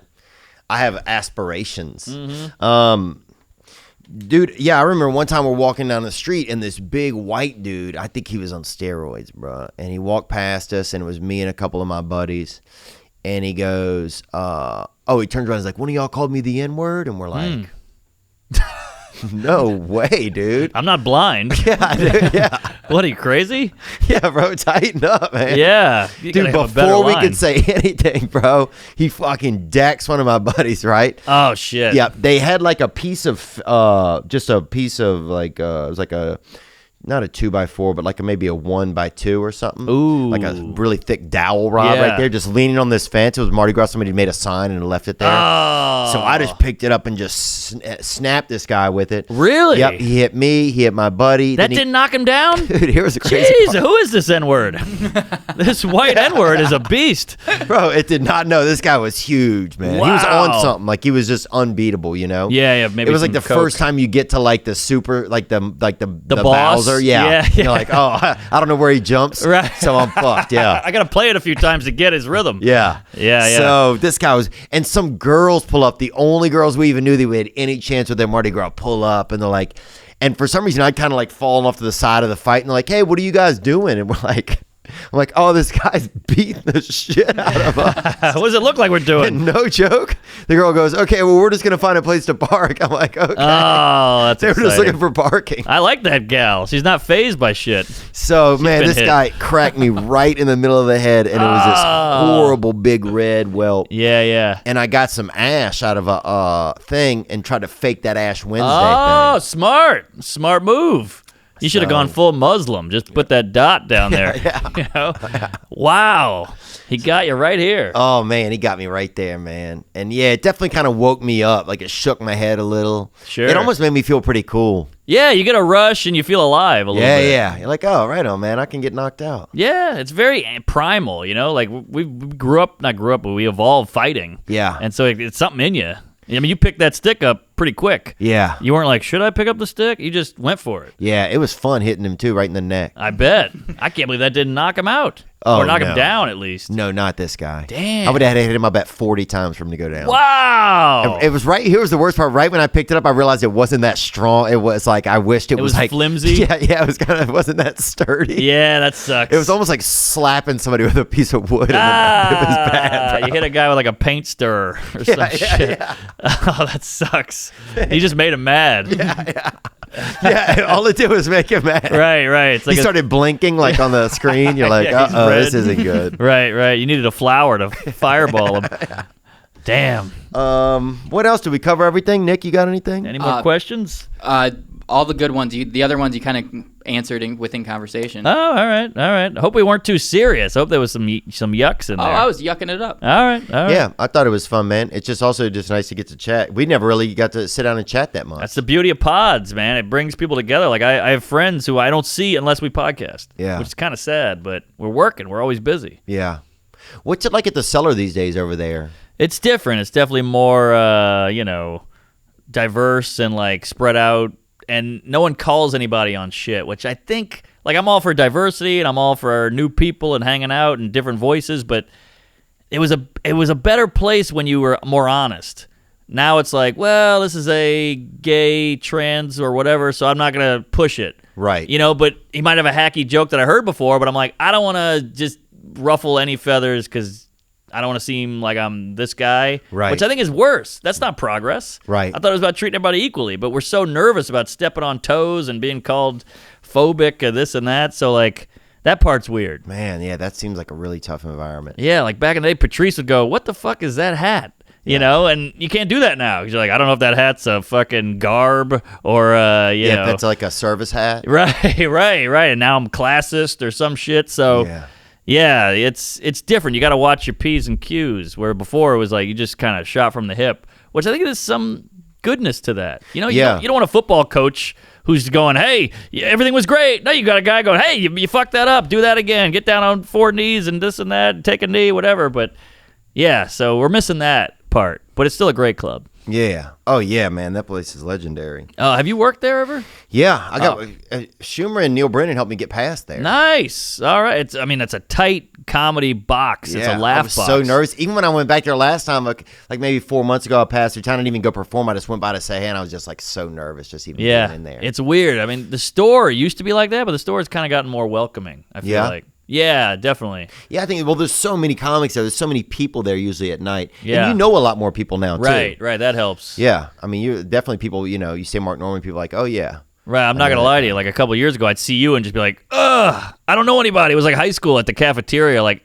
we have some connection. I need you. Yeah. But you were doing shit. You were busy. And I was like, all right, I gotta learn to just sit here alone. Damn. But you know how it is when you're different. You want to fucking cling to some guy. Oh, yeah, totally. Yeah, it's funny. It's like the things that it's like so easily, like if, like say like a missile hit, it would be interesting to see how quick people got into like what would attract people to different people and get into certain groups and cliques, For sure. I always say, like, remember World War III was about to happen, with Trump, everything with Iran. Or something, yeah. Yeah.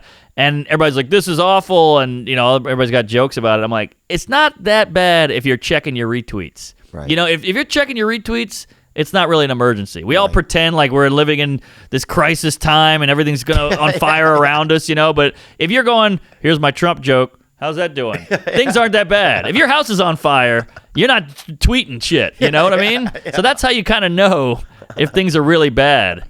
And then, of course, it turned into nothing and nobody cared 10 minutes later. But, yeah, I feel like that's a good point because people are going to – my dad used to always say, we need a war. We need a war. People are black versus white, rich versus poor, men versus women. We need a war to bring us all together, which is not a great mentality. But I see thought what he's about saying. That before. Yeah, like you need some kind of common enemy. Like we used to hate the Nazis, then we hated the Russians. And, you got to have some kind of bonding factor, which we don't really have anymore. Everybody's doing their own shit. You got a pod. He's got a web series. She's a diorama. Yeah. She's got an easel. He's like got a compass. Yeah. That's a Dimitri Martin reference too, guys. Just so you know what's going on here. We should do a showdown in New Orleans together. That'd be pretty cool, huh? Dude, I would love that. That'd be great. We could sell out the Mahalia, or that's pretty big. That Sanger might be cool. Ooh, me, you, Patton. That could be so fun. That could be fun. My dad's kid from his first marriage bought that place. What? Your dad? He owned that. He used to own that bar right there on your shirt. Tipitina's? My dad's son from his first marriage. Yeah. Oh, so a half brother. Yeah, half brother. Okay. He died. He accidentally died in the woods. He accidentally got shot, but he was like 68 or 70. I think he died a couple of months ago. He must have been a big hitter. I mean, he did. Yeah, they did well. It was crazy because we didn't have anything, and we had this old dad, and he had this other family from 30 years earlier. That's wild. And they owned Tipitina's, and they owned like all this nice stuff. You know? Could you come into town and get kind of wined and dined? No. That yeah, we just didn't have that. Damn. But I had like a common enemy though. I was like, oh fuck them. There you go. You know. Yeah, I thought you were my half bro. Yeah. You're not gonna hook me up with some tickets? Yeah, get me in there, dude. I want to see disco biscuits tonight. You know. I want to see Bag of Donuts. Yeah. Remember them? Oh, dude, remember them? They played 9 of my proms. They're the only band. Them and Cowboy Mouth. Yes, bro. And we had Better Than Ezra, I think. Better Than Ezra, I really liked, dude. I did too. I remember running through the wet grass, falling a step behind. That's all I knew. Yeah, me too. Dude, first of all, Cowboy Mouth, they can't play everything, dude. No. They would be at 9 things. They'd be at a funeral. Right. They'd be at a ICU opening. Yeah. They would be christening. Everything. Bar mitzvah. What's going on? Then they had the Radiators was a big one. Yeah, Radiators. They opened up a restaurant on the North Shore in Mandeville called Mandy's Restaurant. Oh shit, I didn't know that. Grilled biscuits, bro. So good. All right. Frank Good for from them. the Radiators owns it. And then they had the brass band. Rebirth. Rebirth was big. Rebirth, yeah. About 10 years ago or 12 years ago, they really got on a national level. Yeah, that's right. They played on all the football games and stuff. Wow, good for them. I used them in my first special. I played Rebirth to open it up. Oh, really? Yeah. Dude, I played Ricky B. Shit. Remember Shake It For Your Hood? Yeah, of course. I grew up on that song. Yeah, dude. Bounce rap. Yeah. What was it? Partners in Crime. PNC. Oh, yeah. That was that big. new misdemeanor with the fucking goat. Yes! Yeah, holy shit. This is my I whole don't love them sock I hop don't life. love them hoes. I don't love them hoes. And they all had certain dance moves with it and shit. I knew all that stuff. Dude, they played I Don't Love Them Hoes, bro. No joke at my uncle's funeral, dude. How crazy is that? Like, that's Louisiana, dude. Yeah. Bro. Look, bro. Oh, we used to go to fucking, what was that? Me So Horny. What's that band? Two Live Crew. Oh, yeah. That's a great show. Yeah. One of them was on Tom Segura's podcast recently. Oh, shit. Your mom's house? Live, I think. Lonnie Live or whatever that man's name was. Oh, wow. Or it might have been Crew. I don't know who it was. One of them, dude. Yeah. Good times. I mean, what Bag of Donuts? They were pretty good. I wonder if they, moved on and did They shit. were good, but they were always shooting toilet paper at the end. Right, You know? They had that right. toilet paper gun. And Yeah. I think that's a point where people didn't take them as serious, Right. maybe. They became like hype men. Yes. Yeah. Yeah, they were a great, I remember they'd come over to the North Shore and play, and people would go nuts. Go dude. nuts. Bag of Donuts is coming. Yeah. dude. I saw You know them what I'm at saying? frat party, and I was like, how'd you get them? Holy Yeah. shit, you guys have some money. Yeah, or who's that guy? I don't want to book to work, and then I got high. Afro Man. He was big. I don't think he was from there, but he blew up there. Wanna be my Yazaboo? Because I got high. Bro, I saw him one time. He was so drunk on a stage, he vomited in his hat and just threw it off the back of the stage and just kept singing. Damn. At Ole Miss University. over Wow. I saw him live once, and he had all these other songs, and everybody's kind of like, all right. Then he played I Got High, and everybody's like, yeah! And then he went back to the other one, and we're like, all right, let's get out of here. Yeah. I felt bad for him. That's all they wanted to hear. I mean, let's be honest. Dude, yeah, man. And one thing I loved about being around Louisiana, especially New Orleans, was just going to get oysters. That was something that was nice all the time. Love an oyster on the half shell. A lot of people don't like it. Yeah, it's crazy. I mean, I get it. It is a gooey, snotty thing out of a shell. It's got a weird consistency. It's like a loogie. But I love risque. it. But a girl will give a blowjob. You ain't gonna have an oyster, dude. I'm out of here. Good bro. point. You know Good what I'm point. saying? Yeah. Sometimes I'll break an oyster out of the fridge just to see what her vibe is. Right. You know what I'm saying? Yeah. I love them, but I think you got to grow up with them. Yeah. Same with crawfish. People are like, why do you waste time? It's so... And I'm like, it's about the hang. We're at a table. We got a keg of beer. We're throwing shells in the hole in the table. It's great. Yeah, everybody's got sinuses. Yeah. Somebody's fat uncle came over and he's in a boot. Right. That's the craziest. That's true. Some slow walking, fucking Buzz Aldrin ass dude shows up, bro. Yeah, your Nana's there. You got to peel them for her. Yeah. She was friends with Rosa Parks, you know. you can't even see. Yeah. Or Throza Parks, which is my nickname for Candace. Cam Newton. Ooh, I like it. They're pretty good. That's pretty good. With the headdress, it's okay. He's hot. He's a hot black man. What do you think happens to Drew Brees, man? Do you have any insight? I think he had a good run. I think his hair is going, and I think he's a cool dude, and he's great for the city. But I mean, I think time has come. Yeah. What do you think? A lot of people think it, man. I mean, he completed 73% of his passes last year. That's the crazy part. That's great. Right? Yeah. That's great. Oh, that's It's great. a C. Yeah. Yeah, it's a C. Yeah. That's an A+. Plus. No, I like Drew. I'm a big. He's like the mayor. You know, if he came down to New Orleans in a convertible and just waved, I mean, the fucking buildings would shut down and people would jump out of windows. I mean, he's the guy. Yeah, he's fun to watch on Instagram. He has his kids and stuff. Oh, I gotta follow He's got 3 him. or 4 kids on there. Or he's got 3 little boys and a little girl. Does he know you? Yeah, I'll tell you this: the only time I ever met him was at Lucy's. Huh. Scott Fujita, who was a football player for the Saints, brought him out to the comedy show one night at Lucy's. Wow. You might have been on stage too, and then Scott afterwards, he stayed for the whole show. 3, like one of the worst 22 comedians on the lineup. A guy named Cornbread. Yeah, a guy Red named, Bean. Yeah, Red Bean, Dust Muppet. Rude Boy. Yeah, arteriosclerosis, dude, this black set of twins. Sheetrock. Oh, no, actually, he was Greek, I think. Yeah, that Arterio sounds was right. Greek. That sounds more Greek. Yeah, that was a shit show. I mean, and then afterwards, Scott said, "Oh, hey, this is the new quarterback. This is Drew." Wow, so you saw a young Drew, and he was nice. Yeah, he just shook hands. He had on a hat, and nobody knew who. Nobody was. Wow. I mean, people knew, but nobody knew.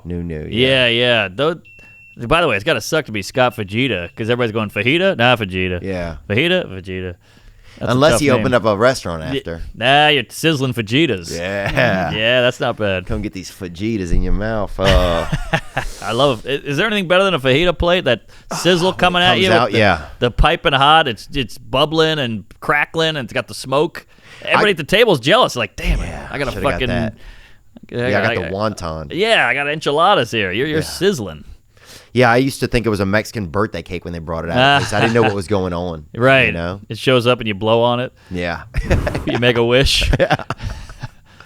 Mark Norman, thanks for coming in, man. Where are you coming up? Where are you going to be? Are you coming up in some cool When's spots? this come out? Tomorrow. Yep. Oh, great. I'm at the La Jolla Comedy Store tonight. Okay, great. And all weekend, and I'm doing the road, and I'm finally selling tickets for the love of Allah, Jesus. But all my dates are on marknormancomedy.com. Are they? And I got my own podcast called Tuesdays with Stories. See me in New York. Follow me on Instagram. Queef, anal, semen. Go nuts. We'd love to have you. I'm all over the road this year, so check that website. So just don't drive behind him is what he's saying. Yeah. I've been drinking, so be careful out there. But I'm on a moped, so you'll probably kill me before I kill you. You name it, I'm coming. Chicago, Utah, Royal Oak, all the good ones. Okay. Cool. Thank you guys. Yeah, thank you guys for being here, man. Thanks, Thank Mark. you. Yeah, it was fun, man. Praise Allah. Yeah. Now I'm just floating on the breeze, and I feel I'm falling like these leaves. I must be cornerstone. Oh, but when I reach that ground, I'll share this peace of mind I found. I can feel it in my bones, but it's gonna take a little time for me to set that parking brake and let myself unwind. Shine.